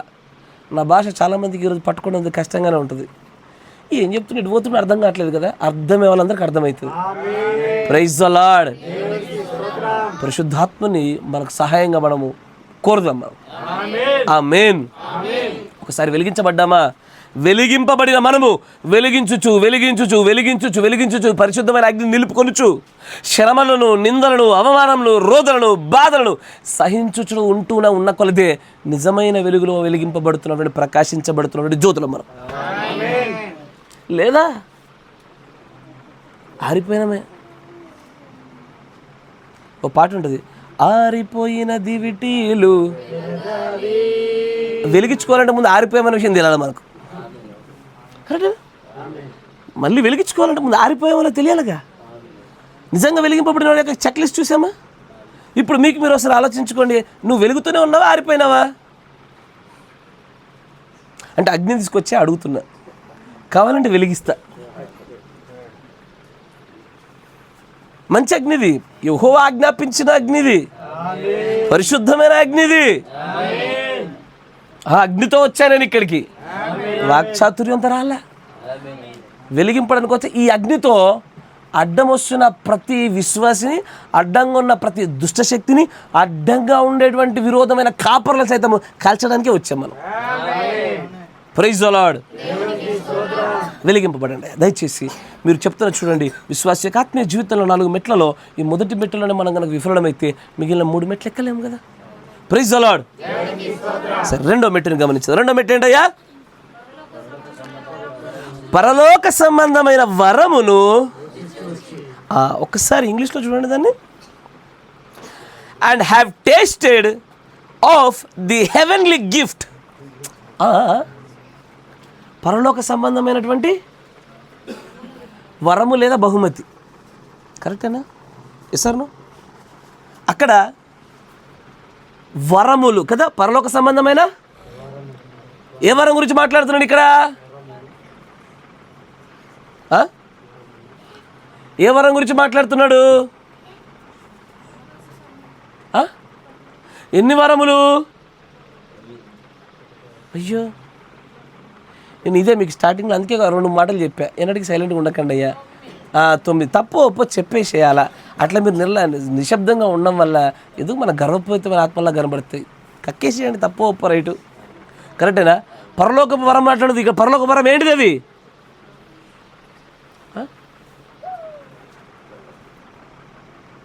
వరములు కాదు, వరము. అది సింగులర్ వర్డ్.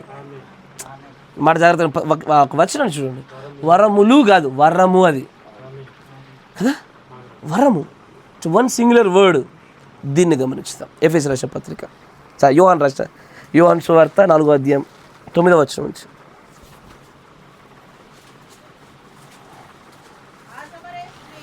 ఆ సమరయ స్త్రీ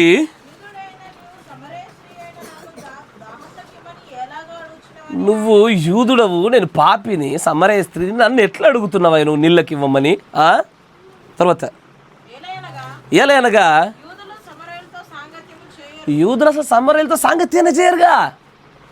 తర్వాత అందుకు యేసు దేవుని వరములను కదా, ఏంటది? దేవుని వరమును కదా, దేవుని వరమును. తర్వాత నాకు దాహమునకు నీళ్ళు ఇవ్వమని నేను అడుగుచున్నవాడు ఎవడో, అది దేన్ని? దాహమునకి ఇమ్మని అడుగుచున్న వాడిని ఎరిగి ఉండాలా, వరాన్ని ఎరిగి ఉండాలా. కరెక్టేనా? ఆ వరం ఏంటో తెలియకపోతే ఎట్లా రుచి చూస్తావు? సార్ ఆ వరం ఏంటో తెలియకపోతే రుచి ఎట్లా చూస్తావయ్యా? సార్ ఎఫెసీ రాసిన పత్రిక 2వ అధ్యాయం 8వ వచనం.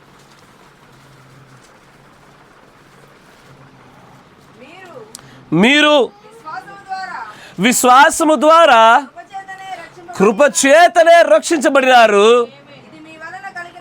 ఇది మీ వలన కలిగినది కాదు, దేవుని వరమే. రక్షణ. ఒకసారి వెలిగించబడిన వాడు ఏం చేస్తాడు? రక్షణలోకి అడుగు పెడతాడు. ఎస్ఆర్నో? కానీ ఆ రక్షణ ఏమంటే తెలుసా? రుచి చూడడం అంటున్నాడు. ఎందుకు?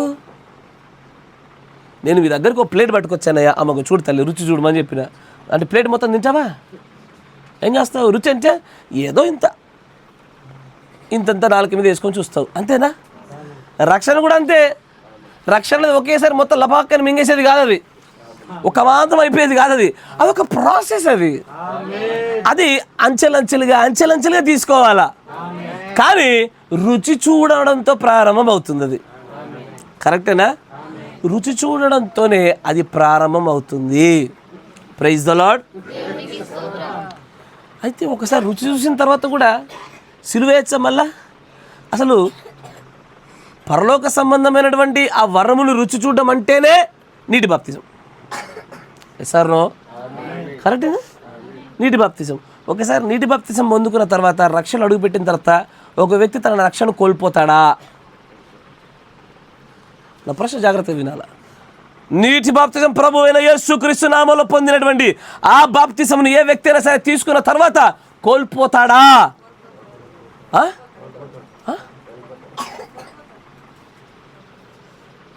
కోల్పోతాడా? అయ్యా మీ వెనకాల నాకు కనబడతాడు నా సహోదరుడు. కోల్పోతాడయ్యా. ఇస్కరియోతు యూదా పొందింది అదేగా. ఇస్కరియోతు యూదా ఏం చేశాడు? అతడు వెలిగించబడ్డాడు, పరలోక సంబంధమైన వరంలో రుచి చూశాడు, కోల్పోయిందా లేదా? మరలా సిలువేసాడా లేదా? సార్ ఖచ్చితంగా. కానీ ఒకసారి రుచి చూసిన తర్వాత ఈ రుచిలోనే ఒకసారి రుచి చూసాక ఆగుతాం. మనం ఏం చేస్తాము? ఇంతకుముందు వెలిగించుకున్న వెలుగులో రుచి బాగుండేసరికి ఇంకెక్కువ తింటావు. నీతికర అయిపోయిన ఏం జరగాల? ఇప్పుడు ఒక వర్తమానం తీయండి. 64-0830.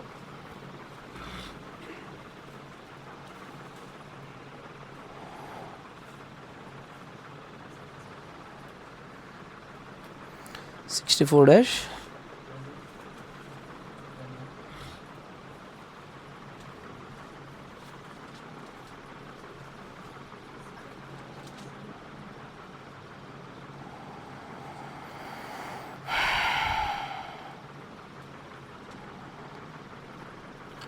0830 క్వశ్చన్ అండ్ ఆన్సర్స్, ప్రశ్నలు మరియు జవాబుల్లో 3వ భాగంలో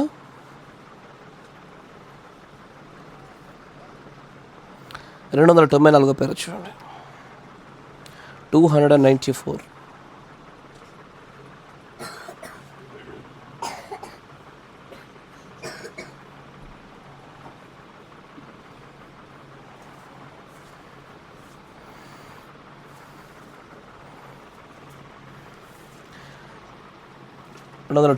Now what is blasphemy?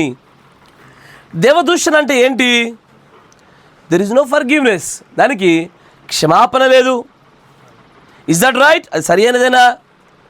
He that once enlightened, నా మాట జాగ్రత్త వినాలా, ఒకసారి వెలిగించబడి మేడ్ పార్టేకర్, పాత్రగా మారి పాలివారిగా అయి పరలోక వరమును రుచి చూచి నిరాకరించిన వాడు దీన్ని శాంక్టిఫికేషన్ రుచి చూశాను. నా మాట జాగ్రత్త వినాలా. నీతికరణ, శుద్ధీకరణ, పరిశుద్ధాత్మ బాప్తిసము, పుత్ర స్వీకారం. కరెక్టేనా?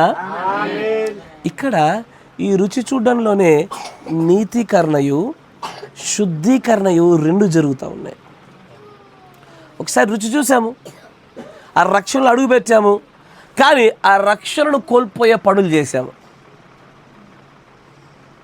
ఆ రక్షణను కోల్పోయేటువంటి పనులు మన పైన పాపం అనేటువంటి మోపబడే పనులు చేసాం. మనం చేసింది క్షమించబడిన పాపం, అంతేకాకుండా మరలా మన క్రీస్తుని సిలువేసిన వారు. ఖచ్చితంగా మనం దుష్ట సంబంధమైనటువంటి యూద నడిచిన మార్గంలో నడిచినట్టే. కానీ పరలోక సంబంధమైన ఈ వరమును రుచి చూచిన తర్వాత కూడా అనేకులు నేటికి సిలువలోనే మరలా క్రీస్తును మరలా సిలువేస్తున్నవారు లేకపోలేదు. జాగ్రత్తగా వినాలా. ఇప్పుడు మనం మాట్లాడుతున్న ఈ స్థాయి రక్షణ వేరు. తర్వాత ఈ విషయాలన్నిటి తర్వాత అయిపోయిన తర్వాత పౌలు గారు మాట్లాడుతున్నటువంటి విషయాల సంగతి వేరు. జాగ్రత్తగా గమనించాలి. మళ్ళీ చూడండి, అక్కడ అని అంటాడు, ఇంకొంచెం ముందు చదవండి.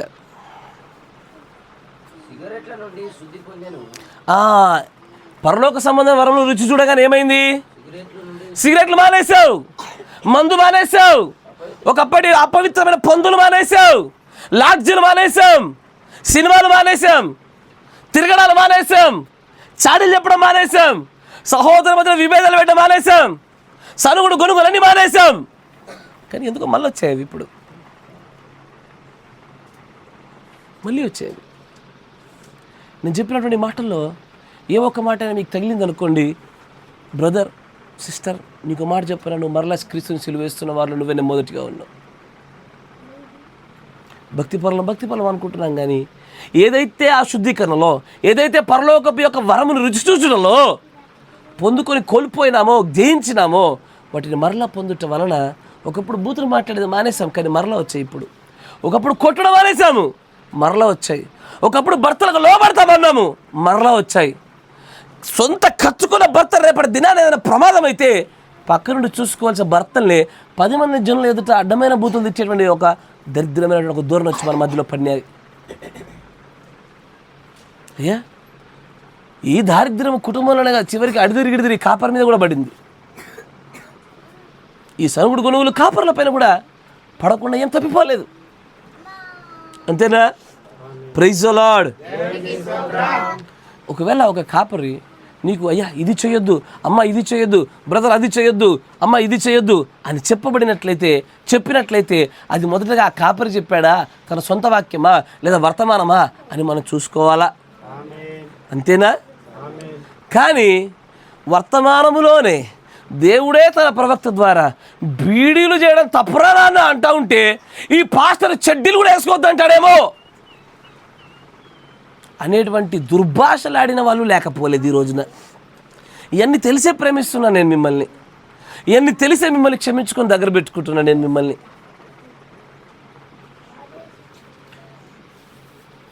గొప్పంగా మాట్లాడింది అది బయటకు రాకపోదుగా. కానీ నువ్వు విరోధంగా మాట్లాడింది కాపరికి కాదు, ఈ వర్తమానానికి. ఆ మాటలు నావి కావు. ఈ గడియ వర్తమానికుడు గుండా దేవుడు మాట్లాడింపజేసినటువంటి ఈ గడియ వర్తమానం పరిశుద్ధాత్మ అని చెప్పబడిన పరిశుద్ధాత్మ విరోధంగా మాట్లాడారు మీరు. నా సొంత మాటలు విరోధంగా మాట్లాడితే పర్వాలేదు, కానీ నేను చెప్పింది ఏదైనా బైబిల్లోంచి కానీ వర్తమానంలోంచి కానీ అది నా మాటలు కావుగా. కానీ దానికి వ్యక్తిగతంగా వ్యక్తులపైన పడేసి చెడ్డీలు కూడా వేసుకోవద్దు అంటాడే మరి ఎప్పటి దినాన్న. అలాంటి మాటలు చెప్తే రేపు తెల్లారే కాపర్ని బయటకు పంపించేసేయండి. వాక్య విరుద్ధంగా వాక్యంలో లేని విషయాలు కానీ చెప్తే కాపర్ని పంపించేయండి. వాక్యంలో దయచేసి స్వీకరించి మార్పు చెందండి. పరలోకపు సంబంధమైనటువంటి వరముల రుచి చూచి మరలా క్రీస్తుని ఎందుకు సిలువేస్తా ఉన్నాం మనము? ఎందుకు మరలా అలాగ చేయాలా? బెత్తం పట్టకపోతే పిల్లలు పాడైపోతారయ్యా. ఇది వాక్య ప్రకారమైనటువంటి పెంపుదల ఖచ్చితంగా. ఎందుకని మనం దానికి అడ్డొచ్చి పరలోక సంబంధమైన వరం రుచి చూచి మళ్ళా ఎందుకు సిలువేయాలా? ఎస్ సార్, నా మాట వింటున్నారా? ఒకటి కాదు, రెండు కాదు, ఎన్నో మార్లు మరలా ఇవన్నీ రుచి వెలిగింపబడి ఆర్పివేయబడ్డాము. మళ్ళీ వెలిగింపబడి ఎక్కడ దాకా వచ్చామో తెలుసా? ఆ వరమును మరొకసారి రుచి చూసే స్థితిలోకి వచ్చాక మరలా క్రీస్తుని సిలువేస్తూ వచ్చాం మనం. దేవుడు దీన్ని బట్టి ఆనందంగా లేడు. ఇది మనం ఎత్తబాటుకు సరిపడే రక్షణ కాదు ఇది. Praise the Lord. ఎంతటి భయంకరమైన పరిస్థితుల్లో నేడు క్రైస్తవులు ఆత్మల చేత పట్టి పీడించబడుతున్నారంటే బాధ కలుగుతూ ఉంది ఇది. అయ్యో, ఇన్ని సంవత్సరాల యొక్క జీవితంలో దేవుని యొక్క పరిశుద్ధాత్మ వరమును ఇంతగా రుచి చూసిన తర్వాత కూడా, ఆయన చేత ఇన్ని మార్లు వెలిగించబడిన తర్వాత కూడా ఇంకా అత్యంత సాధారణమైన విషయాలపైన కూడా మనకు విజయం కలగడం లేదా? ఇంకా నువ్వు సిలువేస్తూనే ఉన్నావా? మరలా దేవుడికి ఒకసారి తగిలిన దెబ్బల్లో మనకు బాధ కలగలేదా? ఒకసారి మనం పొందుకోవాల్సిన శిక్ష ఆయన పైన వేసుకున్నప్పుడు సరిపోలేదా? ఇంకా ఆయన దెబ్బలు తినడానికి మనం చూడాలనుకుంటామా? ఇంకా ఆయన నొప్పి భరిస్తూ బాధను భరిస్తూ నీకోసం నా కోసం ఆయన ఏడవడానికి కోరుకుంటామా? మన కొరకు ఒక వ్యక్తి ఏడవడమే నచ్చదు మనకి. అలాంటిది దేవుడు మన కొరకు కన్నీళ్ళు పెట్టాలా, మనల్ని బట్టి సంతోషపడాలా? మన ప్రవర్తన అలాగూ లేవు. మరలా సిలువేస్తున్నటువంటి వ్యక్తులుగానే మనం నిలబడిపోయినాం మనం ఈ రోజుకి. Praise the Lord. ఈ వర్తమానంలో లేనిది కనుక ఏ వ్యక్తి చెప్పినా ఆ వ్యక్తిని పంపించేసేయండి. నేననే కాదు, ఏ కాపరిని తీసి అవతల పడేసేయండి. మీకు దిక్కు లేక పెళ్ళిళ్ళకు సావులకు రాడైనటువంటి ఆ బలహీనతలో ఇంకా అదే కాపర్లను పట్టుకొని వేలాడుతున్నటువంటి బలహీనులు మీరు. ఈ లోక సంబంధం ఐహిక విచారంలో చిక్కుబడిపోయి మనుషుని యొక్క ఆధిపత్యం నికోలాయితల క్రియలు జరుగుతున్న నికోలాయితల ఆధిపత్యంలో పట్టుబడిపోతున్నారు. మీరు అట్లా ఉండబాకండి. ఈ వర్తమానానికి వాక్యానికి విరుద్ధంగా చెప్పాడా, పంపించేసాడు పాస్టర్ని, ఇంకొకరిని తెచ్చుకోండి. అంతేగాని దీనిలో లేని చెప్పాడా అదే చేయండి, దీంట్లో ఉన్నది చెప్పాడా సనుగుడు గొడుగులు మార్చే ప్రయత్నం చేసుకోండి. ఇదే మాటలను పట్టుకొని నేరుగా నేను వచ్చి ఆధారాలతో సహా నేను చూపించి నేను గట్టిగా అడిగాను అనుకో, మొహం వెళ్ళబెట్టుకుని రేపు పొద్దున చర్చికి రారు. మళ్ళీ ఆ వేరొక ప్రభావం, వేరొక నియమాలను పట్టుకొని మిమ్మల్ని మరలా ప్రేమిస్తూనే ఉండాల్సి వస్తుంది. Praise the lord.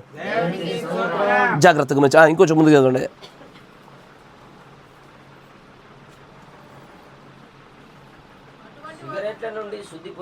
సిగరెట్ల నుండి శుద్ధి పొందెను, అపవిత్రమైనటువంటి స్త్రీ నుండి కూడా విడుదల పొందెను, అటువంటి వాటన్నిటి నుండి విడిపించబడితిమి.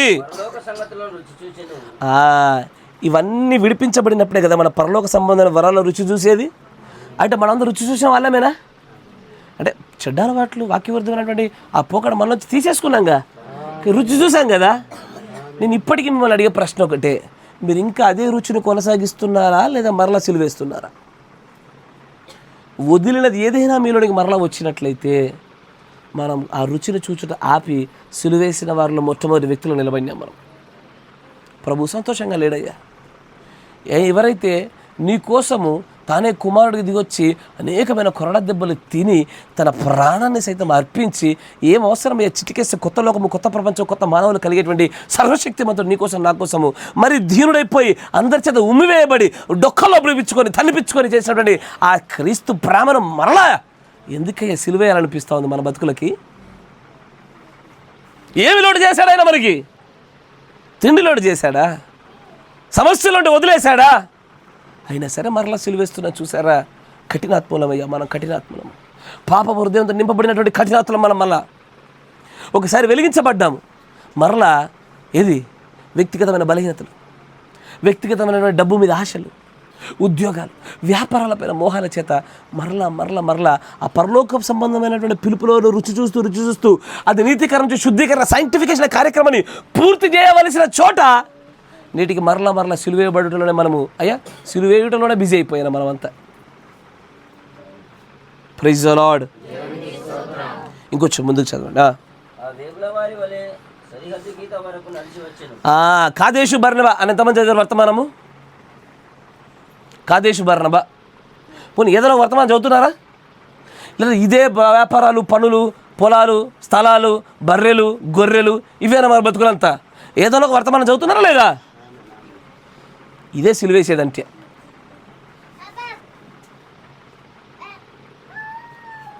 ఇది సిలువేసే జీవితాలు మనకి. వర్తమానం కాకపోతే ఏం చేస్తా ఉన్నాం మనం ఇక్కడ? ఈ మాత్రం దానికి పాస్టర్లను తెచ్చుకునేందుకు, ఈ మాత్రం దానికి చర్చలు కట్టుకోవడం దేనికి, ఈ మాత్రం దశమాగలు ఇచ్చుకోవడం దేనికి? ఆత్మీయంగా ఎదుగుదల కోసం పోరాడపడకపోతే. Praise the Lord. Kadesh Barnea దగ్గర ఇజ్రాయెల్లో జరిగిన ఒక విషయం చెప్తా ఉంటాడు. వారందరూ వేగు చూడడానికి వెళ్ళారు. అక్కడికి వేగు చూడడానికి వెళ్ళినప్పుడు వారు భయపడుతూనే వెళ్ళారు, రహస్యంగా వెళ్ళారు, గూఢాచారులాగా వెళ్ళారు. ఇంతకాలం ఆ కారణం గురించి విన్నటువంటి విషయాలు సత్యమో కాదో కనుక్కుందామని వెళ్ళి అక్కడి నుంచి అది ద్రాక్షకాయలు పండేటువంటి కాలం కనుక కొన్ని ద్రాక్ష గుత్తులు తీసుకొచ్చారు. వీళ్ళు నడుచుకుంటూ వచ్చింది ఎడారి ప్రాంతం నుంచి కాబట్టి రాగానే వాళ్ళ ప్రజల్లోకి తీసుకొచ్చారు. ఆ గూఢాచారులు ఒక్కొక్క గోత్రానికి ఒక్కొక్కటి చొప్పున 12 మంది వెళ్ళారు. వచ్చి చూపించి ఇదిగో ఈ ద్రాక్ష గెలలు అంటాడు. వాళ్ళందరూ రుచి చూశారు. ఒక్కొక్కడు టేస్ట్ చేశాడు. ఆ 12 గోత్రికులు టేస్ట్ చేశారు, అక్కడ ఇజ్రాయేల్ పెద్దలు టేస్ట్ చేశారు, ప్రతి ఒక్కరు టేస్ట్ చేశారు. రుచి చూడడానికి మాత్రం సరిపోయిన విశ్వాసాలు యుద్ధం చేయడానికి సరిపోవట్లేవు అంటాడు ఆయన. రుచి చూశారు, భలే ఉన్నాయి ఆ ద్రాక్షకాయలు, ఏం అద్భుతమైన పండ్లు. రుచి చూడడానికి సరిపోయినటువంటి విశ్వాసాలు స్వతంత్రించుకోవడానికి సరిపోలేకపోయాయి అంటాడు ప్రవక్త. ఈ రోజున పరలోక సంబంధమైనటువంటి ఆ వరాలలో రుచులు మాత్రమే చూసుకొని ఆనందపడుతున్న జీవితాలు మనవి. స్వతంత్రించుకోవడానికి ఎంత కష్టమో తెలుసా? రుచి చూడడానికి దొంగలాగా వెళ్తే సరిపోద్ది, స్వతంత్రించుకోవడానికి దొంగలాగా వెళ్ళకూడదు, యోధుడిలాగా వెళ్ళాలా. ఈ ధైర్యం మనలో లేదు. ఇంకా రుచిలో చూస్తున్నాం మనం. రుచి అంటే ఏంటి తెలుసుగా? ఉన్నంత మొత్తంలో కొంత తీసుకోవడం. బ్రహ్మం గారు ప్రవక్త అంటాడు అక్కడ, రుచి చూడడానికి సరిపోతుంది వీళ్ళ విశ్వాసాలు. ధైర్యంగా ఆ గేట్లు బద్దలు కొట్టుకుంటూ ముందుకెళ్ళి వాటంతటి స్వతంత్రించుకునే ధైర్యం ఎక్కడుంది మనలో? నేను మిమ్మల్ని అదే అడుగుతున్నా, పరలోక సంబంధం యొక్క ఆ వరముల్లో ఇంకా రుచిని చూస్తున్నావా? నీకును ఆ 12 మంది ఎవరైతే గూఢాచారులుగా వచ్చి ఆ ద్రాక్షకాయలు తిన్నారో వారికి మనకు ఏ వ్యత్యాసము లేదు, రుచి మాత్రమే చూస్తే. రుచులు చూసేవారితో అలాంటి వారిని పోల్చాడు ఆయన. రుచి చూసామంతే. ఏది? సిగరెట్లు మానేయడం, అమ్మాయిల జోలికి పోకుండా, సినిమాలు చూడకుండా, ఇది గొప్ప విషయమా? ఇది గొప్ప విషయమా? హైందత్వంలో కొంతమంది దీక్షలు తీసుకునే వాళ్ళు ఉండట్లేదా? జైన మతంలో కొంతమంది దేవుడికి అర్పింపబడే వారు ఉండట్లేదా? ఇవి మానేయడం గొప్ప గొప్ప విషయాలు అనుకుంటున్నారా? ఇంకా 18 సంవత్సరాలు 20 సంవత్సరాలు వచ్చింది వర్తమానంలోకి వచ్చి ఇంకా వీటిని కూర్చో మాట్లాడమా? నగలు మానే, బట్టలు చక్కగా కట్టుకో, డేట్ నైటీలు వేసుకోతున్నా నాన్న చెప్తుంటే సిగ్గు లేవు. పంపించారు బయటకు నన్ను. పొద్దున్నేసి వస్త్రధారణ సరిగ్గా చేసుకోలేకపోతున్నారే. 20 ఏళ్ళ జీవితంలో ఇవా మనం ఇంకా రుచి చూస్తూ బతికేది. ఒకప్పుడు మానేసిన లాడ్జీలు మళ్ళెందుకు వచ్చాయి? ఒకప్పుడు మానేసిన తాగుడు మళ్ళెందుకు వచ్చింది? ఆ సరుగులు మానేసి మళ్ళెందుకు వచ్చాయి? రుచులు చూస్తూనే ఎంజాయ్ చేస్తున్నాం మనము. అట్లా వెళ్తున్నాం దేవుళ్ళకి, రుచి కనబడుతుంది. ఆహాహా, దేవుడు భలే పనిచేస్తున్నాం, మా మధ్యలో భలే వర్తమానాలు వచ్చినాయి, భలే ప్రత్యక్షతలు, భలే మర్మాలు. అక్కడే రుచుల్లోనే ఎంజాయ్ చేస్తున్నానంట. స్వతంత్రించుకొని స్వాధీనపరచుకొని ఆయన శిలువ మరణం వల్ల ఏర్పడినటువంటి ఆ భోజన బల్లపైన ప్రతి వంటకం నాదే అనే ధైర్యం మాత్రం కలగడం లేదు ఎవరికి. రుచులు చూసి బతుకుదామా? మార్పులంతా ఒకడు మాటలతో సిలివేస్తున్నాడు, ఒకడు చదువులతో సిలివేస్తాడు, ఒకడు వస్త్రధారతో సిలివేస్తాడు, ఒకడు లెగలతో సిలివేస్తాడు. భక్తి రాహిత జీవితాలతో ఇంకెంతకాలం సిలువేద్దాం చెప్పండి ఆయనని. ఆయన పొందిన బాధ నీ కంటికి సరిపోలేదా? ఒకసారి ఒక చిన్న కత్తి తీసుకొని చేతి మీద ఒకసారి చిన్న పొడుచుకొని చూడు ఎట్లా ఉండదో. ఆయనను కొట్టిన బాధ ఎలాంటిదో తెలుసా? కొరడాలు మామూలు కొరడాలుగా మన దగ్గర ఉండే ఒక సింగిల్ కొరడా కాదు అది. 8 నుంచి 12 తీగలుగా ఉంటే చివరిలో వాటికి మొలలు ఉంటే పట్టుకొని కొడుతుంటే అది ఇక్కడ తగిలి ఆ మొలలు సడక్కని పట్టుకొని స్కిన్ని పట్టుకొని అది లాగితే స్కిన్ అంతా బర్ర పీకిన నొప్పి వచ్చేది. ఇంకా అలాంటి నొప్పి కలగ చేద్దాం అనుకుంటావు ప్రభుకి నువ్వు? నీ వస్త్రాల చేత బ్రష్ చేసుకోవడం మర్చిపోము, తినడాలు మర్చిపోము, బాత్రూమ్ కూడా మర్చిపోము, వస్త్రాలు మార్చుకోవడం మాత్రం మర్చిపోతామయ్యా మన జీవితంలో. రుచులు చూసి బతుకుదాము. రుచులు 20 ఏళ్ళ జీవితంలో ప్రార్థనకు సరిగ్గా రాలేని జీవితాలు మనవి. 3 ప్రార్థనలు ఉంటే ఒక ప్రార్థనకు రాం మనం. ఇన్ని సంవత్సరాల జీవితంలో మరలా సిలువేస్తుంది కాదా మనం? ఒకసారి ఆయన కన్నీటిని ఒకసారి ఊహించుకోండి అయ్యా. నువ్వు దేనికి అర్హుడు కాకపోయినా నీకోసం దిగొచ్చినటువంటి ఆయనను మరలా ఏడిపించడానికి ఎంత కఠిన హృదయం అయ్యా నీది. మరలా ఒక వ్యక్తి నడిపించడానికి మనిషికి నచ్చ దేవుని నడిపిస్తున్నాము మనము. అంతటి ధైర్యవంతమయ్యాము మనము. ఒకసారి ప్రేమ చూపినటువంటి ఆయన కంటిలో ఉగ్రత చూస్తే ఏమవుతుందో తెలుసా? చచ్చిన వాళ్ళ సంఖ్య అత్యధికము. మందాసాన్ని ముడితే పటాక 50,000 మంది చచ్చిపోయిన దినాలవి. ఆయన ప్రేమ కన్నా ఆయన ఉగ్రత చాలా భయంకరమైనటువంటిది. మనం తెలుసుకోలేం. పట్టుకోలేమయ్యో. ఆయన ప్రేమలో ఉండగానే రుచి చూస్తున్నప్పుడే ఆ రుచి నచ్చిందా, మెల్లమెల్లగా అది నీతీకరణలోంచి let it go into the sanctification, పరిశుద్ధతలోనికి పోనిద్దాం. అప్పుడు ఆ సోదరుడి దగ్గరికి వెళ్ళాలా, 10 మాటలు మాట్లాడాలా, వ్యక్తుల గురించి, కాపరుల గురించి, మళ్ళీ వచ్చి దేవుడా క్షమించమని అడగాల. రుచి అంతే. రావడం రుచి చూడడం, అడిపోవడం రుచి చూడడం. మీ ఆత్మలు అకస్మాత్తుగా ఎక్కడ నశించిపోతాయో అనే ఒక ఆలోచనలోనే అనేకులను మీలో చాలామంది నేను బహిరంగంగా ఖండించకుండా ప్రేమతోనే మార్చుకునే ప్రయత్నం చేస్తూ ఉన్నానయ్యా. నన్ను నమ్మండి, మీకంటే ముందు నా పాస్టర్ల కంటే అత్యంత భయంకరంగా ఖచ్చితమైన ఆధారాలు పట్టుకొని వచ్చి నేను మీ తప్పిదాలను చూపించగలుగుతాను. నన్ను నమ్మండి మీరు. కానీ నేను నమ్మినటువంటి సిద్ధాంతం ఏంటో తెలుసా? ప్రేమ కంటే గొప్ప సిద్ధాంతం లేదని నమ్మాను. నేను భరించినప్పుడు నా సహోదరులు నా సహోదరి మారుతారు. దేవుడు పట్టుకున్నటువంటి, దేవుడు ఉపయోగించిన గొప్ప ఆయుధం ప్రేమే. నువ్వు నా కాళ్ళు మొక్కుతా అంటే నేను నీ కాళ్ళు మొక్కుతా.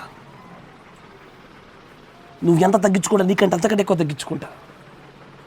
గద్దించుటకు 1 తిమోతి 5:20 ప్రకారం నాకు ఎంతటి అధికారం ఇచ్చినా సరే నేను ప్రేమను మాత్రమే ఎన్నుకున్నానయ్యా.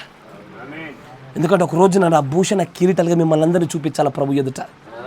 తండ్రి నాకు అప్పచెప్పబడిన మంద ఇదిగో, మార్పు చెందారు నాయనా. నీకు మరలా నిన్ను ఇంకోసారి సిలువేయకుండా కాపాడుకుంటూ తమ గడ్డాలను నిలుపుకుంటూ నీ ముందు నిలబడి ప్రభు అని చెప్పగలగాలి నేను ఒక రోజున. అయ్యా ఒక విషయం చెప్పనా, ఒక స్టోరీ చెప్పనా మీకు. నేను మా ఆవిడ ఒకరోజు హైదరాబాద్లో, టైం అయితే టైం కానివ్వండి, ఎంతసేపు అంత కానివ్వండి. నేను ఒకసారి మా ఆవిడ ఇద్దరం కలిసి విశాల్ అనుకుంటే కొత్తగా షాప్ పెట్టినారు, ఒక పెద్ద షాపింగ్ మాల్ పెట్టారు దగ్గరలో ఉండేటువంటి ఒక ఏరియాలో. చిన్న ఏదో బాబుకి బట్టలు కొందామని వెళ్ళిన చోట ఏం జరిగిందో తెలుసా? వాడు ఆడుతున్నాడు. మా ఆవిడ కొద్దిగా నిర్లక్ష్య ధోరణి వలన మా ఆవిడ దగ్గర బాబు ఉన్నాడు అనుకొని నేను వాడి కోసం కొన్ని బట్టలు చూస్తున్నా. వాడికి దానికి అప్పచెప్పాను. కానీ అమ్మాయి సరిగ్గా చూసుకోలే. ఏం చేస్తాను, లేడీస్కి షాపింగ్ పిచ్చి ఎక్కువ, పిల్లల్ని మర్చిపోయే రోగాలు ఇవన్నీ. మొత్తానికి ఎటక్కడ తప్పిపోయినాడు. వాడు ఏ బట్టల వెనకాల దాక్కున్నాడో తెలియదు, ఎక్కడున్నాడో తెలియదు. అప్పటికీ ఆ హైదరాబాద్లో ఆ దినాల్లో పిల్లల్ని ఎత్తుకుపోయిన సంఘటన చాలా అయినబడినది ఆ చుట్టుపక్కల ప్రాంతాల్లో. నేను 2వ ఫ్లోర్లో ఉన్న వ్యక్తిని హుటాహుట్టిన లిఫ్ట్ పట్టుకోకుండా ఎంతటి విపరీతమైన వేగంతో, అంటే అప్పుడే నాకు కొద్ది ఆరోగ్య సమస్యలు కూడా ఉండే, విపరీతమైన వేగంతో మెట్ల మీద ఫటాఫట దిగుతూ వచ్చి కిందికి వచ్చి అక్కడ ఉన్నటువంటి మెయిన్ గేట్ దగ్గర ఉండే సెక్యూరిటీకి చెప్పా, ఎవరైనా సరే చిన్నపిల్లలను తీసుకొని బయటకు పోతుంటే మాత్రం నేను వచ్చేదాకా ఆపండి, మా బాబు కనిపించట్లే అని చెప్పి ముందు సెక్యూరిటీని ఆపేశా. ఎందుకంటే తెలీదు ఏం జరుగుద్దని మనకు తెలీదు. ఎంత విపరీతమైన టెన్షన్తో ఎతికామో తెలుసాయా. వెతికి 1వ floor, ground floor, first floor అన్నీ వెతుకుతుంటే మా తింగర్ కొడుకు సడన్గా వచ్చి డాడీ అన్నాడు. మా ఆవిని కాసేపు తిట్టా. కానీ ఒక 15-20 నిమిషాలు ఒక తండ్రిగా నా గుండెల్లో కలిగిన ఆవేదన తెలుసా? మీరు ఊహించుకోగలుగుతారా? ఆయన నీ కొరకు నా కొరకు తన కన్న తల్లిని వదిలేసి 12 సంవత్సరాలప్పుడు 3 దినాలు ఎక్కడికో పోతే ఆయన ఎక్కడో దాక్కునే అక్కడ మందిరంలో పనిచేస్తా కూర్చున్నాడు. ఆ తల్లి ఎంత వేదన పడి ఉండేది చెప్పండి ఒకసారి. ఆ తల్లి ఎదుటనే తన కొడుకుని నీ ఎదుట నీ కొడుకుని కూడా దొరుకుంటావా? మడత పెట్టి ఒక్కొక్కరిని కింద మీద సంతున చూడు, ఇళ్ళ మీదకి పోయి తల్లి ఎదుటగానే ఆ కొడుకుని సిలువేస్తూ కొరడాలతో కొట్టుకుంటూ చంపుతుంటే ఆ తల్లి ఒక ఆవేదన ఒకసారి చూడండి అయ్యా. నీ కళ్ళెదురుడ నీ కూతురు నీ కొడుకుని ఒక దెబ్బేస్తుంటే ఎంత బాధ కలుగుతుందో ఆ తల్లి కలిగిన వేదన చూడండి ఒకసారి. ఆ తల్లికి అయినా వేదన కలిగించిన కారణం ఎవరయ్యా? నువ్వు నేను కాదా? నీకోసం నా కోసం కలిగించాలని రక్షణ కాదా? మన పిల్లలకి ఒక ఎదుట ఒక మాట అంటే మనం పడతలేదే. నీ కొరకు నా కొరకు ఆ తల్లి తన కొడుకు పట్ల ఎంతటి మనోవేదన అనుభవించింది తెలుసా? అది సరిపోలేదా? ఇంకా మన బట్టల చేత, బంగారాల చేత, సమయాల చేత, ప్రార్థన రాహిత జీవితాల చేత, సనుగుల చేత, తాగుల చేత, సిగరెట్ల చేత, మందుల చేత, పొద్దుల చేత, ఇదా మన జీవితాలు? ఇంకా ఏడిపిద్దామా? ఇంకా ఆయన బాధ పెడదామా? ఇప్పటికీ వధించబడుతున్నటువంటి గొర్రెలాగా రక్తం కారుతున్నటువంటి ఆయనలో సంతోషాన్ని చూడడానికి ఇష్టపడవా నువ్వు? ఇంకా సిలువేద్దామా? మనం ఆనందపడుతున్నాం మన దేహెచ్చలతో, మన భోగెచ్చలతో, మనకు కావలసినటువంటి విషయాలన్నింటిలో మనం ముందుకు సాగుతూ మన ప్రభు మనల్ని బట్టి ఆనందంగా లేడయ్యా. ప్రతి దినం ఏడుస్తూనే ఉన్నాడు ఆయన. మన మార్పు చెందడానికి ఒకటి చీలా గట్టిగా మాట్లాడాలా? మన తండ్రి మన కోసం కార్చే రక్తం సరిపోదా? అని మన పైన కుమ్మరించే ప్రేమ సరిపోలేదా? ఒక వ్యక్తి వచ్చి ఇంత బలంగా మాట్లాడాలా? ఏ స్థాయికి దిగజారిపోయాం మనము? బహిరంగంగా కాపరి చేత గద్దించుకునే స్థాయికి దిగజారమా? ఆయన మా కాపరి కోసం కాదు నేను మారేది, నా తండ్రి నా కోసం ఏదైతే చేశాడో నా తండ్రి ప్రేమలో నేను నిజంగా ఇవన్నీ చేస్తాననేటువంటి ఆ ప్రేమ కావాలా, సమర్పణ జీవితాలు కావాలా?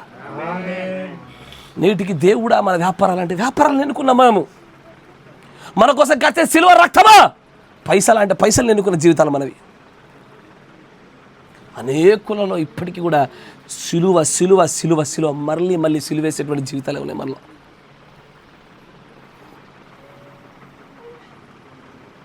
మనల్ని మనం ఒకసారి పరిశీలన చేసుకుందాం. ప్రభువుని బాధించింది చాలయ్యా, ప్రభువుని ఇబ్బంది పెట్టింది చాలయ్యా. ఆయన ఇప్పటికే నీ కోసం నా కోసం మధ్యవర్తితో ప్రార్థనగా వధించబడినటువంటి గొర్రె పిల్లగా రక్తాన్ని కారుస్తుంది చాలు. ఇంతకు మించి ఆయన ఏడిపించే ప్రయత్నాలు చేయొద్దు. ఇక మనుషులు విరోధంగా చేస్తేనే దేవుడు వదలడే. దేవుణ్ణే బాధిస్తూ ఉన్నామే, దేవుణ్ణే బాధ పెడుతున్నామే. ఎలా వదులుతాడయ్యా మనల్ని? ప్రేమేమీ చూపించకుండా ఉన్నప్పుడు మనం పడిపోతే అది వేరు, కానీ తాను చూపించవలసిన సర్వస్వాన్ని చూపించిన తర్వాత మనం పడిపోతున్నాం చూసారా? ఆ సమయంలో ఎలా ఉంటుందయ్యా? Praise the Lord. ఆ దైవికమైన ప్రేమను కింద వేయడానికి యు ఆర్ గెట్టింగ్ డౌన్ అయ్యా, you are letting down the divine love. ఆ దైవికమైన ప్రేమను కింద పడేయడానికి ఎక్కడి నుంచి వచ్చిందా ఆ ధైర్యము?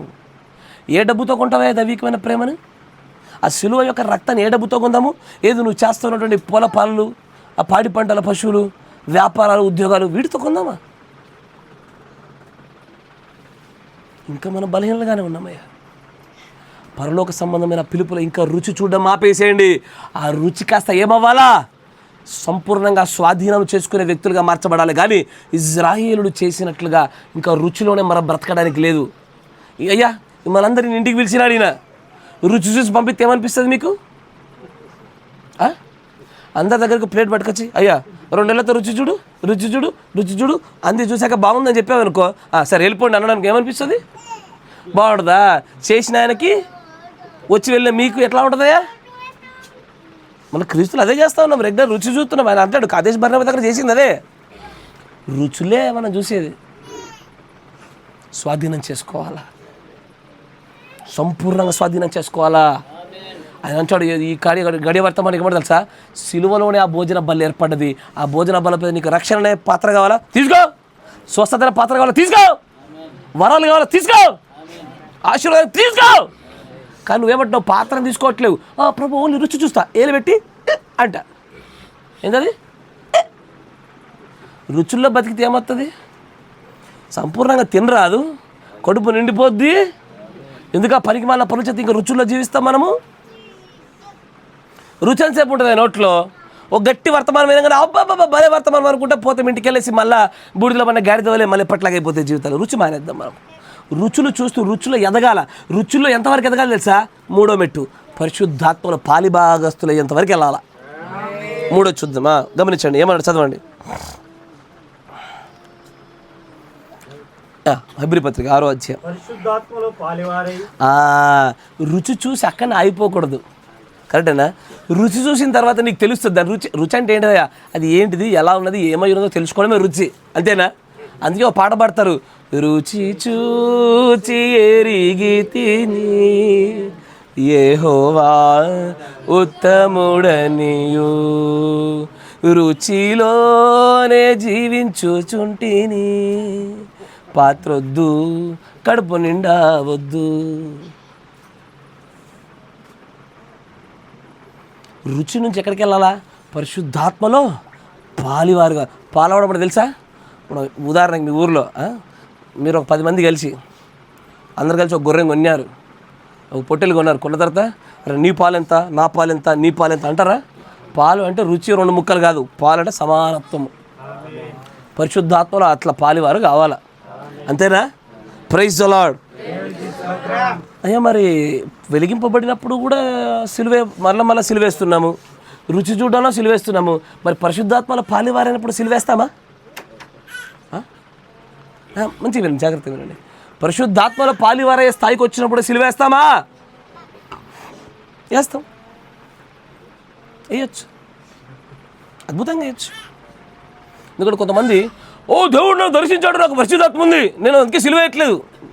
నీ గుడ్డితనం అది. Praise the Lord. మత్తయి సువార్త 5వ అధ్యాయం 45వ వచనం.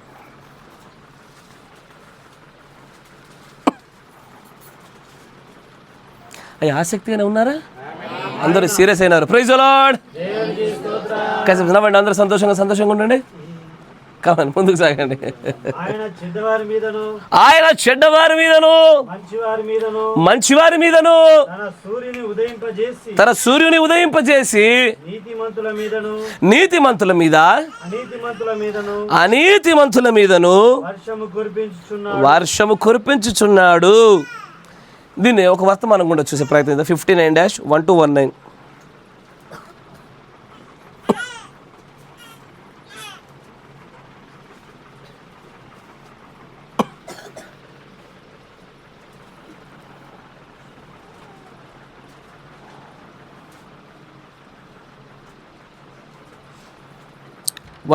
పేర త్వరగా 59-1-19 195 పేర. తెలుగులో ఉందా? God bless you. ఆ దర్శనము విడిచిపోయినది. ఆ తర్వాత ఏం జరిగిందో చూడండి. ఏదో ఒక వాక్యాన్ని మరలా చదువుతా ఉన్నాడు ఈ కాల ప్రవక్త. చూడండి ఏమచ్చాడు. దగ్గరగా ఉన్న ఆ ముళ్ళ పొదలు అప్పుడు నాకు అర్థమైంది. యేసు చెప్పెను, నీతిమంతుల మీదను అనీతిమంతుల మీదను వర్షము కురిచున్నది. గమనించండి, ఇక్కడ మనం హెబ్రీ 6లో కూడా 7వ వచనంలో చూడండి ఏమని, భూమి తన మీద తరచుగా కురియు వర్షమును త్రాగి ఎవరి కొరకు వ్యవసాయం చేయబడునో వారికి అనుకూలమైన పైరులను ఫలించుచు దేవుని ఆశీర్వచనం పొందును. అయితే ముండ్ల తుప్పలను గచ్చ తీగలను దాని మీద పెరిగిన ఎడల అది పనికిరానిదని విసర్జింపబడి శాపము పొందదగినదగును, తుదగది కాల్చివేయబడును. అంటే భూమి మీద పడే వర్షం చేత ముళ్ళ పొదలు గచ్చ పొదలు కూడా మొలుస్తూ ఉంటున్నాయి. అదే వర్షం చేత వ్యవసాయకుడికి కావలసిన ఫలాన్ని కూడా, ఆ పైరును కూడా ఇస్తూనే ఉన్నాయి. కొంచెం ముందు చూడండి. ఒక వ్యక్తి కూటంలో కూర్చుని అన్య భాషలతో మాట్లాడవచ్చును. ఏమయ్యాడు అతను?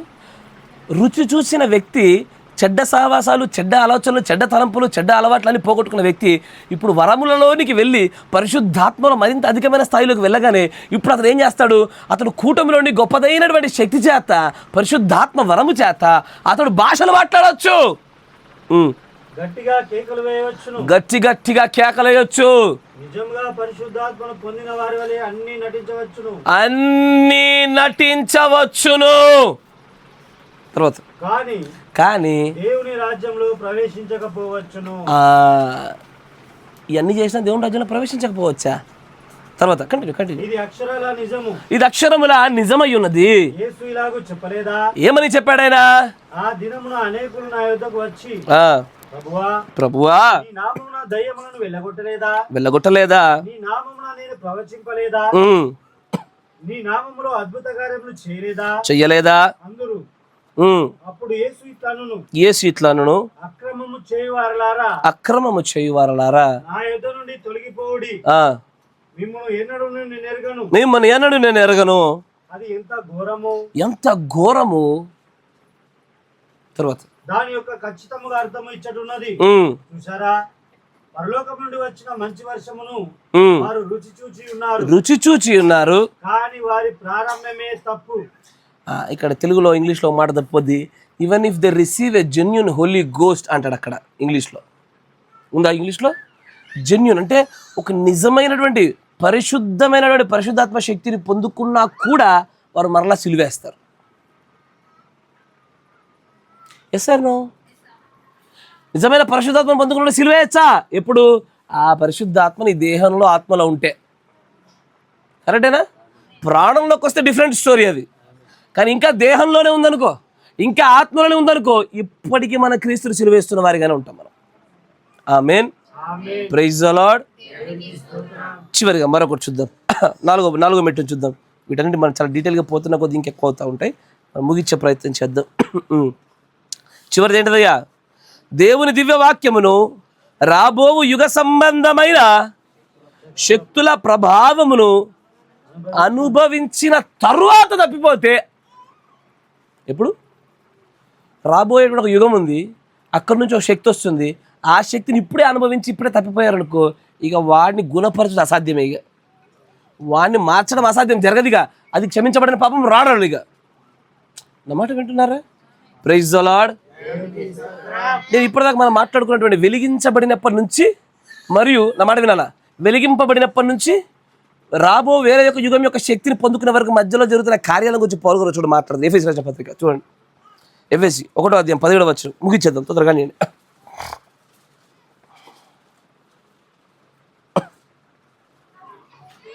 మరియు మీ మనోనేత్రములు వెలిగింపబడినందున, గమనించండి కదా, వెలిగింపబడినప్పటి నుంచి చెప్తా ఉంటాడు, మెట్టు మెట్టు మెట్టు మెట్టు చెప్తా ఉంటాడు.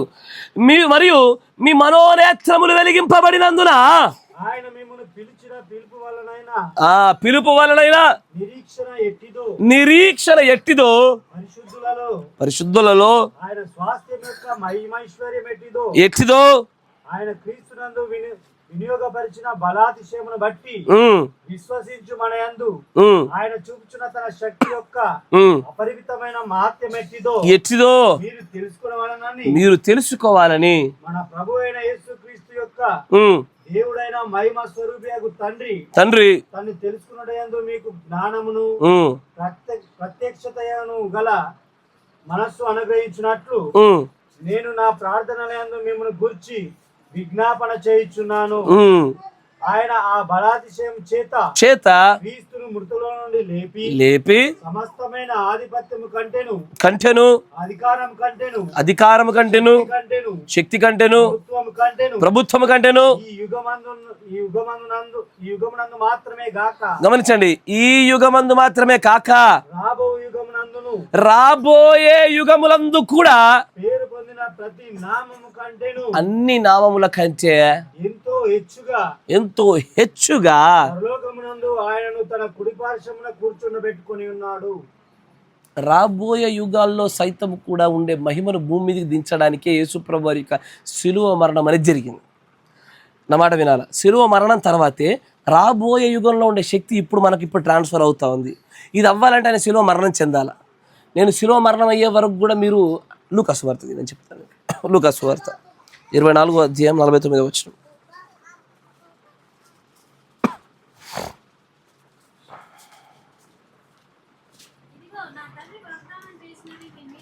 ఇదిగో నా తండ్రి వాగ్దానము చేసినది మీ మీదికి పంపుచున్నాను. పైనుండి ద పవర్ ఫ్రమ్ అబౌవ్ అంటే మీరు ఇదిగో వేరే ఒక యుగంలో ఒక శక్తి ఉంది. అయ్యో జాగ్రత్త వినాలా, ఇంకో రాబోయే యుగం ఒకటి ఉంది. ఆ యుగంలో శక్తి ఉంది. ఆ శక్తి మీకు వాగ్దానం చేయబడింది. ఆ శక్తి వచ్చే వరకు ఎదురు చూడండి.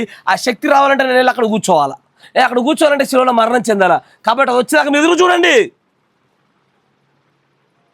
ఇది ఎక్కడ జరిగింది? పెంతెకోస్తు దినాన నాడు జరిగింది. కరెక్టేనా? రాబో యుగం యొక్క శక్తి భూమి మీద దిగింది ఎప్పుడు? అగ్ని నాలుకలుగా విభాగింపబడి దిగినటువంటి శక్తి అది. కరెక్టేనా? ఇది దేనికి సాదృశ్యము? శిష్యులలో దేనికి సాదృశ్యం ఇది?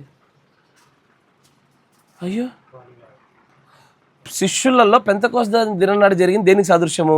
నీతీకరణక, శుద్ధీకరణక, పరిశుద్ధాత్మ బాప్తిస్మానిక, పుత్ర స్వీకారానికి, దేనికి?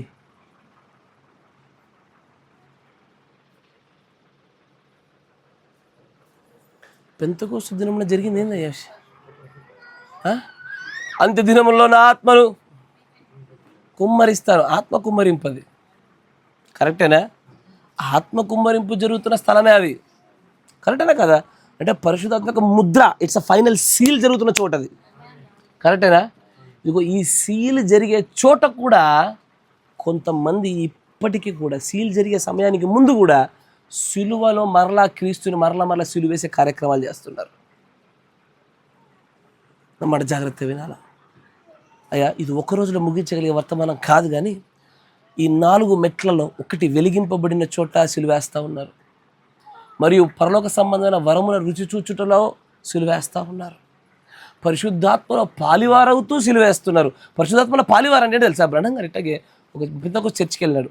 వెళ్ళిన తర్వాత 2 వ్యక్తులు ముందు నిలబడ్డాడు. 2 వ్యక్తులు ఒకేసారి భాషలో మాట్లాడుతున్నారు కదా, మాట్లాడుతున్నాడు. దేవుడు ప్రార్థన చేస్తూ ఉండగా అతనికి తెలుసు 2 వ్యక్తుల యొక్క జీవిత చరిత్ర తెలుసు. ఒక ఆయన చక్కటి జీవితం చూసి మరొకరికి 2 భార్యలు ఉన్నారు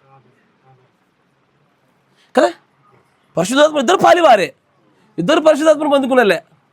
దీని గురించి ఆయన అడవుల్లోకి వెళ్ళి ప్రార్థన చేస్తున్నప్పుడు ఇదే మనం చదివిన ఈ లేఖనాలే చూపించాడు దేవుడు అతనికి. అదే నాకు ప్రేరేపణ ఈరోజు మీతో మాట్లాడడానికి. ఇంతటి శక్తి పొందుకున్నా, ఇన్ని వర్తమానాలు పొందుకున్నా, నేటికి సిలువేస్తున్నామా మనము? ఇన్ని మర్మాలు తెలుసుకున్నా, ఎన్ని ఉపదేశాలు పొందుకున్నా సిలువేస్తున్నామా? అవునయ్యా, అవును, చేస్తానే ఉన్నాము. ఇదే బాధాకరమైన విషయం. సిలువ వేయకుండా ఉండి ఇదివరకే వేయబడిన సిలువను ఆశ్చర్యించే వారిగా ఉండుటయ్యే దేవుడు మన నుంచి కోరుకుంటున్నాడయ్యా. ఇదివరకు వేయబడి ఇదివరకు ప్రోక్షించబడిన రక్తంలోనికి మనం రావాలని ఆశపడుతున్నాడు, కానీ మరలా మన సిలువ వేయాలని ఆశపడతలేడు ఆయన. అయ్యా, నీకు కొత్త క్రీస్తు, కొత్త సిలువ కావాలా? లేదా ఇదివరకే అర్పించబడిన ఆ బలి అర్పణ సదాకాలం వరకు సరిపోతుందని నమ్ముతున్నావా? సరిపోయేటువంటి సిలువ, సరిపోయే రక్తము మన యొక్క బలహీనతల చేత వెలిగించబడి ఆర్పబడబాకండి. మీ వెలుగును కొనసాగింపజేయండి, ప్రతి వాడిని వెలిగించే ప్రయత్నం చేయండి. పరలోక సంబంధ వరములు రుచి చూచి రుచితో ఆగిపోవాకండి. రుచిని దాటి కాదేశు వర్ణబద్ధ ఇజ్రాయేలు చేసిన వారు చేయకుండా ఆ సామ్రాజ్యాన్ని సంపూర్ణంగా స్వాతంత్రించుకోవడానికి కావలసినటువంటి ఆ ధైర్యంతో ముందడుగు లేస్తూ పరిశుద్ధాత్మ పాలువారమవుదామయ్యా.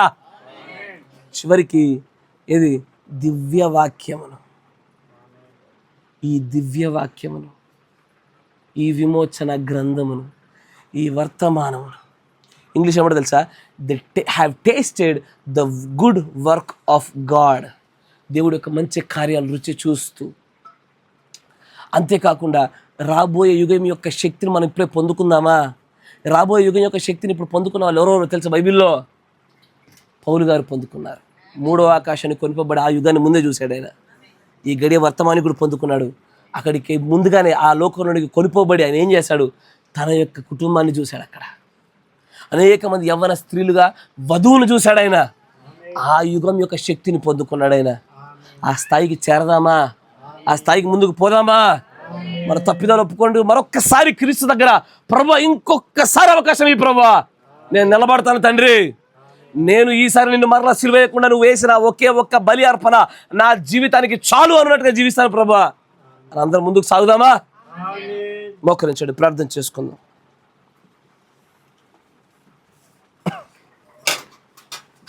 మన మధ్యలో ఉన్నటువంటి సహోదరుడు పీటర్ బ్రదర్ గారు ప్రార్థన చేస్తారు. చెప్పబడిన వాక్యమును వచ్చి మనందరిలో కూడా వాక్యము కార్యము జరుగులాగున, పరిశుద్ధాత్మ శక్తి మనందరిలో కలుగున, మరలా సిలువ వేయకుండా ఉండలాగున ప్రార్థనలో మనందరం జ్ఞాపకం చేసుకుందాం. అలాంటి శక్తి మనందరిపైన కుమ్మరించబడలాగా ప్రార్థన చేద్దాం. స్తోత్రం, స్తోత్రం, స్తోత్రం, స్తోత్రం.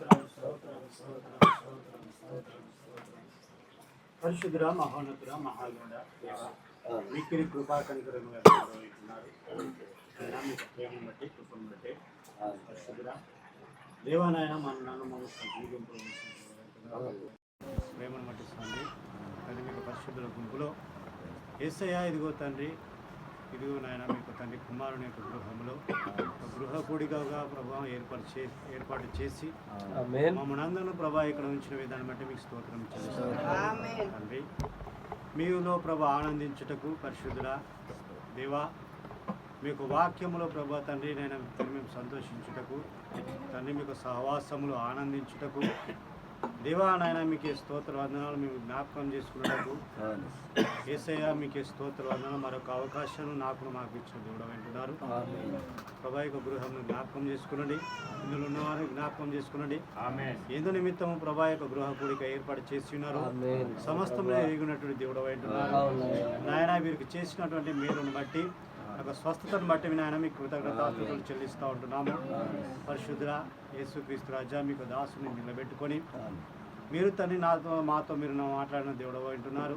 పరిశుద్ధ అవును నాయన నిజంగా తండ్రి మేము మరలా తండ్రి మేము ఏ విధంగా సిల్వ వేస్తూ ఉంటున్నామో పరిశుద్ధ నాయన మీకు స్తోత్ర వందనం మా తను మాట్లాడిన దేవుడు వింటున్నారు.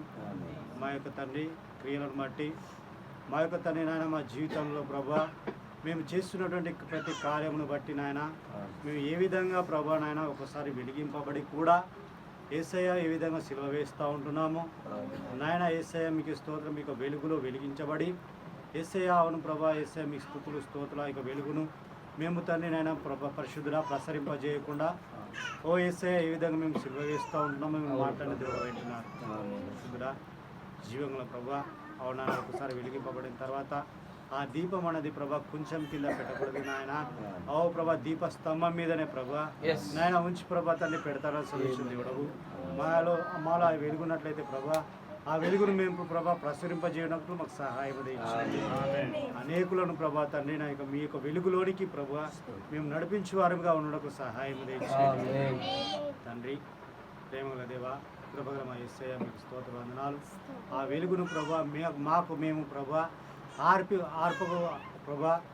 ఆర్పుకో చేయకుండాన్నట్లు సహాయం చేయండి. తండ్రి కృపగల దేవా యేసయ్య మీకు స్తోత్రం ఎల్లప్పుడూ కూడా నాయన మీ యొక్క దివ్యమైన వాక్యము చేత నా ప్రభువా నా దేవా నాయన మీకు స్తోత్రం మీకు వర్తమానము చేత నాయన మేము తండ్రి మా యొక్క దీపమును మేము తండ్రి వెలిగించుకున్నట్లు సహాయం చేయండి. ఆ నూనెను ప్రభా వాక్యమైనటువంటి నూనెను ప్రభా తండ్రి మేము ఎల్లప్పుడూ కూడా ప్రభా పొందుకున్నట్లు సహాయం తెచ్చి కృప చూపని నడిపించండి. అవును నా ప్రభా తండ్రి నాయన ఇదిగో తండ్రి పరలోక సంబంధమైన వరంను రుచి చూచి అవును ప్రభా అయినప్పటికీ నాయన రుచి చూచి కూడా ప్రభా మేము తండ్రి మేము సిలువ వేస్తూ ఉంటున్నాము. ప్రభా జ్ఞాపకం చేసుకునండి. సర్వోన్నతున సర్వసృష్టికర్త మాలో ప్రభా మా మధ్యలో అనేకమైనటువంటి కార్యములు జరిగిస్తున్నావు దేవుడవు నాయన. స్వస్థతలు చేస్తూ ఉంటున్నావు నాయన. ఇదిగో మరణం నుంచి తిరిగి లేపినట్టు దేవుడు అంటున్నారు నాయన. అనేకమైన అద్భుతములు ఆశ్చర్యకరములు సూచనలు ప్రభా మేము చూసి ప్రభా వాటిని రుచి చూచి కూడా ప్రభా మేము పడిపోతూ ఉంటున్నాం నాయన. యేసయ్య మీకు స్తోత్ర వందనాలు. ఇదిగో తండ్రి మీకు మర్మములను నాయన మేము రుచి చూసిన వారమే ఉంటున్నాం నాయన. మీకు స్తోత్ర వందనాలు. దయతో క్షమించండి, మన్నించండి.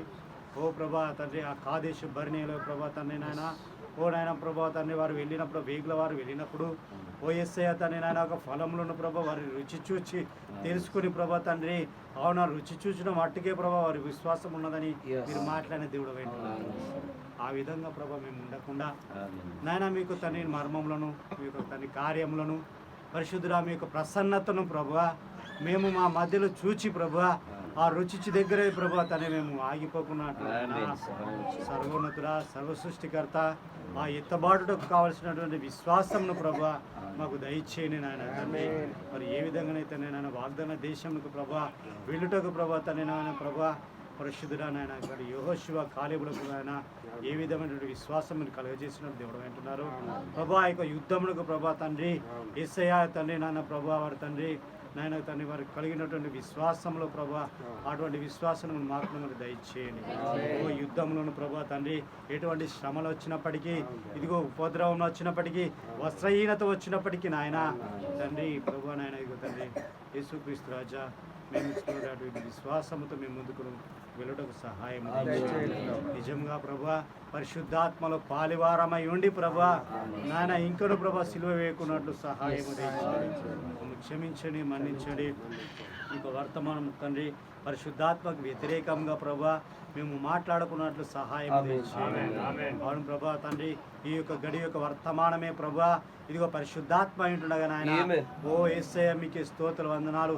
ఆ వర్తమానం కూడా ఏదైతే వస్తూ ఉంటున్నదో దానికి ప్రభా మేము ఆమెను సహాయం చేయండి నా ప్రభువా. అవును నాయన తండ్రి మా జీవితంలో మార్చేటటువంటి వర్తమానము మేము కలిగి ఉంటుండగా నాయన, అది బయలువెలుచుండగా నాయన, ఇదిగో మీకు దాసుని ద్వారా ప్రభా అది వస్తూ ఉంటుండగా ప్రభా ఎస్ఏ దానికి లోబడినట్టు సహాయం దయచేయండి పరిశుద్ధుడా. అవును తండ్రి, నాయన తండ్రి, మేము సనుగులు గొనుగులు ద్వారా ప్రభా నాయన ఎస్ఐ మీకే స్తోత్రం. మీకు వ్యతిరేకంగా ప్రభా ఏది ప్రభా తండ్రి మేము తండ్రి ఇదిగో మాట రూపకంగా కానీ క్రియ రూపకంగా కానీ వస్త్రధారణ రూపంగా కానీ నాయన ఎటువంటి రూపంలో ప్రభా సనుగులు గొనుగుల రూపంలో కానీ నాయన ఎస్ఐ మీకే స్తోత్రం వందనాలు. జీవంలో ప్రభా అది పరిశుద్ధుడా, అది నాయన తండ్రి ఆత్మలో ప్రభా తండ్రి ప్రాణంలోనే అది మొదలుతను సెలవిచ్చిన దేవుడు అంటున్నారు. నిజంగా ప్రాణంలో కూడా ప్రభా మేము సనగకుండా గుణగకుండా నాయన ఆ విశ్వాసము అక్కడే మొదలుతను సెలవిచ్చిన దేవుడు అంటున్నారు తండ్రి. అది ఆట్రిబ్యూట్స్గా ప్రభా, అది గుణలక్షణములుగా ప్రభా, అది మాట రూపకంగా క్రియారూపకంగా ప్రభా అది బయటికి వస్తారని సెలవిచ్చిన దేవుడు అంటున్నారు. అటువంటి అవిశ్వాసమును మా ప్రాణంలోనే లేకుండా సహాయం దయచేయండి, కృప చూపని నడిపించండి, సహాయం దయచేయండి నాయన. మీకు దివ్య వాక్యములు ప్రభా నాయన మేము తను ఆనందించినట్లు సంతోషించినట్లు ప్రభా దాని ప్రకారం మేము జీవించినట్లు నాయన మా జీవితంలో మార్చుకున్నట్లు సహాయం దయచేయండి. ఆ యుగ సంబంధమైనటువంటి శక్తుల ప్రభావం ప్రభా తెలుసుకొని ప్రభా నాయన వేసే వాటికి అనుగుణంగా ప్రభా తండ్రి ఇదిగో వాటికి ప్రభా ఏ విధంగా ఎదుర్కొన వలనో ప్రభా యేసుక్రీస్తు రాజా ఓ సర్వాంగ కవచమైనటువంటి నాయన మీకు వాక్యమును ప్రభా ధరించుకున్నట్లు సహాయం తండ్రి. మేము పోరాడున్నది ప్రభా ఆ దురాత్మల సమూహంతోనే ప్రభా పోరాడుతూనే ఉంటుండగా నాయన సహాయం దయచేయండి. ఆత్మల వివేచన మాకు దయచేయండి, కృప చూపని నడిపించండి, సహాయం దయచేయండి. నిజంగా ప్రభా మా క్రియల మూలంగా ఎల్లప్పుడూ కూడా ప్రభుత్వం మేము తండ్రి మిమ్మల్ని బాహాటంగానే సిల్వ వేస్తూ ఉంటున్నాము. దయతో మమ్మల్ని క్షమించండి, మన్నించండి నా తండ్రి. నాయన మీకే స్తోత్ర వందనాలు ప్రభా. ఈ యొక్క వాక్యము చేత ప్రభా నాయన ఇదిగో మీరు మాట్లాడి తండ్రి మా జీవితంలో ప్రభా మరొకసారి ప్రభా ఇదిగో నాయన మేము తండ్రి నాయన ఇదిగో తండ్రి మా జీవితంలో పరిశీలన చేసుకున్నటకు పరీక్షించుకున్నటకు ప్రభా నాయన తండ్రి మరొక అవకాశం ఇచ్చిన విధానం బట్టి మీకు స్తోత్రం. నిజంగా పరిశీలన చేసుకొని పరీక్షించుకొని ప్రభా మేము ఆ విధంగా జీవిస్తున్నామో లేదో ప్రభా తెలుసుకున్నటకు ఆయన మంచి అవకాశం ఇచ్చిన దేవుడవు ఆయన తండ్రి. మేము తండ్రి మమ్మల్ని మేము మార్చుకున్నట్టుకు సహాయం తెచ్చాము. మా జీవితాన్ని మార్చే వర్తమానమును ప్రభా అయింటుండగా నాయన మేము దానికి లోబడినట్లు సహాయం తెచ్చాము. ఈ కుటుంబాన్ని కూడా జ్ఞాపకం చేసుకునండి. వారు చేసినటువంటి ఆయన తండ్రి తప్పిదములు ఏమైనా దయతో వారిని క్షమించండి నాయన. యేసయ్య మీకే స్తోత్ర వందనాలు ప్రభా. జీవంలో ప్రభా జీవాధిపతి ఇదిగో యేసుక్రీస్తు రాజా వచ్చిన ప్రతి ఒక్క ఆత్మను జ్ఞాపకం చేసుకునండి నాయన. ఈ ప్రభా ప్రతి ఒక్కరిలో ఈ యొక్క వాక్యం ఫలింపజేయమని తండ్రి కృపగల దేవా యేసయ్య మీకే స్తోత్రం చెల్లిస్తూ ముందున్న సమయం అంతట్లో మీరు ఆదిలో స్వాధీనం ఉంచుకోమని ప్రభు అయిన యేసుక్రీస్తు నామమున ప్రార్థన చేయుచున్నాను. నీవే నాతో వస్తే దిగులు నాకుండదు, నీవే నాతో వస్తే దిగులు నాకుండదు, నీవే ఆజ్ఞాపిస్తే తెగులు నన్నంటదు, నీవే ఆజ్ఞాపిస్తే తెగులు నన్నంటదు, నీవే కావాలయ్యా నాకు రావాలయ్యా, నీవే కావాలయ్యా నాతో రావాలయ్యా, యేసు నీవే కావాలయ్యా నాతో కూడా రావాలయ్యా, యేసు నీవే కావాలయ్యా నాతో కూడా రావాలయ్యా, నీవే నాతో వస్తే ఓటమి నాకుండదు, నీవే నాతో వస్తే ఓటమి నాకుండదు, నీవే ఆజ్ఞాపిస్తే చీకటి నన్నంటదు, నీవే ఆజ్ఞాపిస్తే చీకటి నన్నంటరు. నీవే కావాలయ్యా మాతో రావాలయ్యా, నీవే కావాలయ్యా మాతో రావాలయ్యా. యేసు నీవే కావాలయ్యా మాతో కూడా రావాలయ్యా. యేసు నీవే కావాలయ్యా మాతో కూడా రావాలయ్యా. ఘనుడా నీ దివ్య సన్నిధి నన్ను ఆదుకునే నా పెన్నిధి. ఘనుడా నీ దివ్య సన్నిధి నన్ను ఆదుకునే నా పెన్నిధి. నీవే కావాలయ్యా మాతో రావాలయ్యా, నీవే కావాలయ్యా మాతో రావాలయ్యా. యేసు నీవే కావాలయ్యా మాతో కూడా రావాలయ్యా. యేసు నీవే కావాలయ్యా మాతో కూడా రావాలయ్యా. పరిశుద్ధుడా, సర్వశక్తి సంపన్నుడా, కృపామయుడా, మీకు స్తుతులు స్తోత్రాలు చెల్లిస్తాను. ప్రభువా, ఇదివరకే నువ్వు అర్పించినటువంటి ఆ ఏకైక బలి అర్పణలో పాలిభాగస్తులుగా ఉండవలసిన వారమై ఉండగా ప్రభువా, మరలా సిలువేస్తున్నాం ఏదో పరీక్షించుకున్నాడు అని నీవు ప్రేరేపించిన ప్రేరేపణ బట్టి మా ముందు పెట్టబడిన ఈ మాటలలో మేము ఎక్కడ నిలబడి ఉన్నామో చూసుకొనిచున్నాము దేవా. నిజముగానే వెలిగింపబడి అనేకులకు వెలుగు ప్రసరింపజేయవలసిన నిజమైన వెలుగులో ఉండవలసిన మేము అనేకులు వెలిగించలేకపోతున్నటువంటి మా యొక్క స్వార్థ పరిస్థితులను బట్టి మమ్మల్ని క్షమించండి. మా సొంత పనులే చూసుకొని చూడటువంటి మా దూరాలను మీరు క్షమించండి. ఏ స్థాయిలో కూడా ప్రభు మీకు నాయన మేము శిలువ వేయకుండా ఉండలాగిన కృప చూపండి. ఇప్పటికే మా కోసం మీరు కార్చిన రక్తమును కన్నీరు చాలు నాయనా. ఇంతకు మించి ప్రభు మా తప్పిదముల చేత, మా అతిక్రమాల చేత, మా దోషాల చేత మిమ్మల్ని బాధించాలనుకోవట్లేదు. దయచేసి మనందరినీ మీరు క్షమించండి దేవా. మరి ముఖ్యంగా ప్రభు ఆతిథ్యం ఇచ్చి ఈ కూటమిని ఏర్పాటు చేసుకున్నాడు. ఈ కుటుంబాన్ని మీ దయల స్థలకు అప్పచెప్తారు.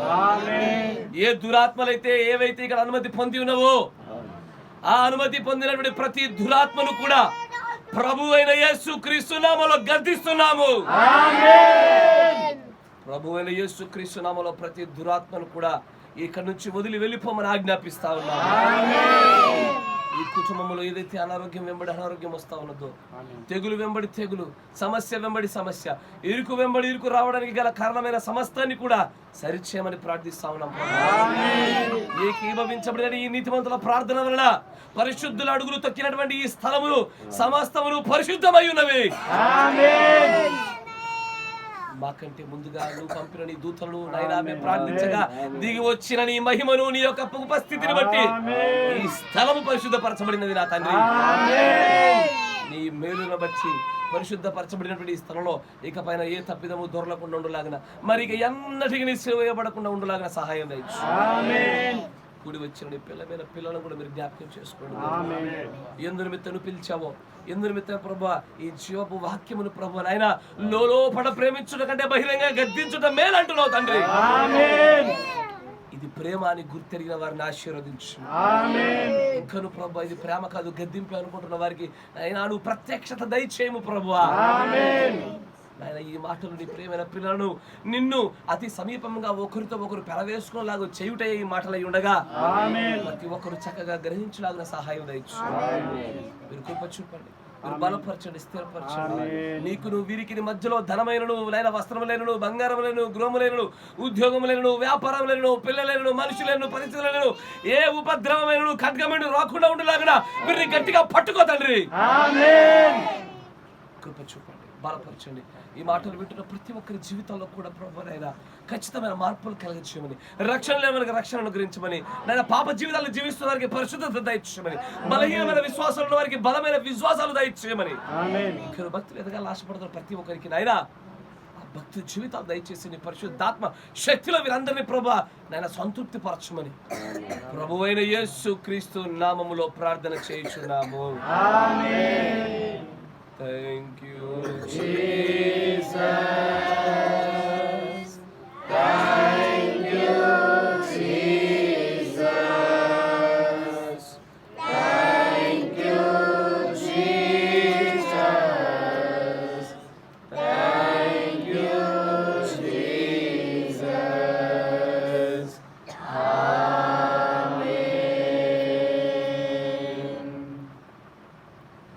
Praise the Lord. సహోదరులందరికీ praise the Lord, praise the Lord, అందరికీ praise the Lord. God bless you. దేవుడు మిమ్మల్ని దీవించును గాక. ఆమేన్. మీరందరూ కూడా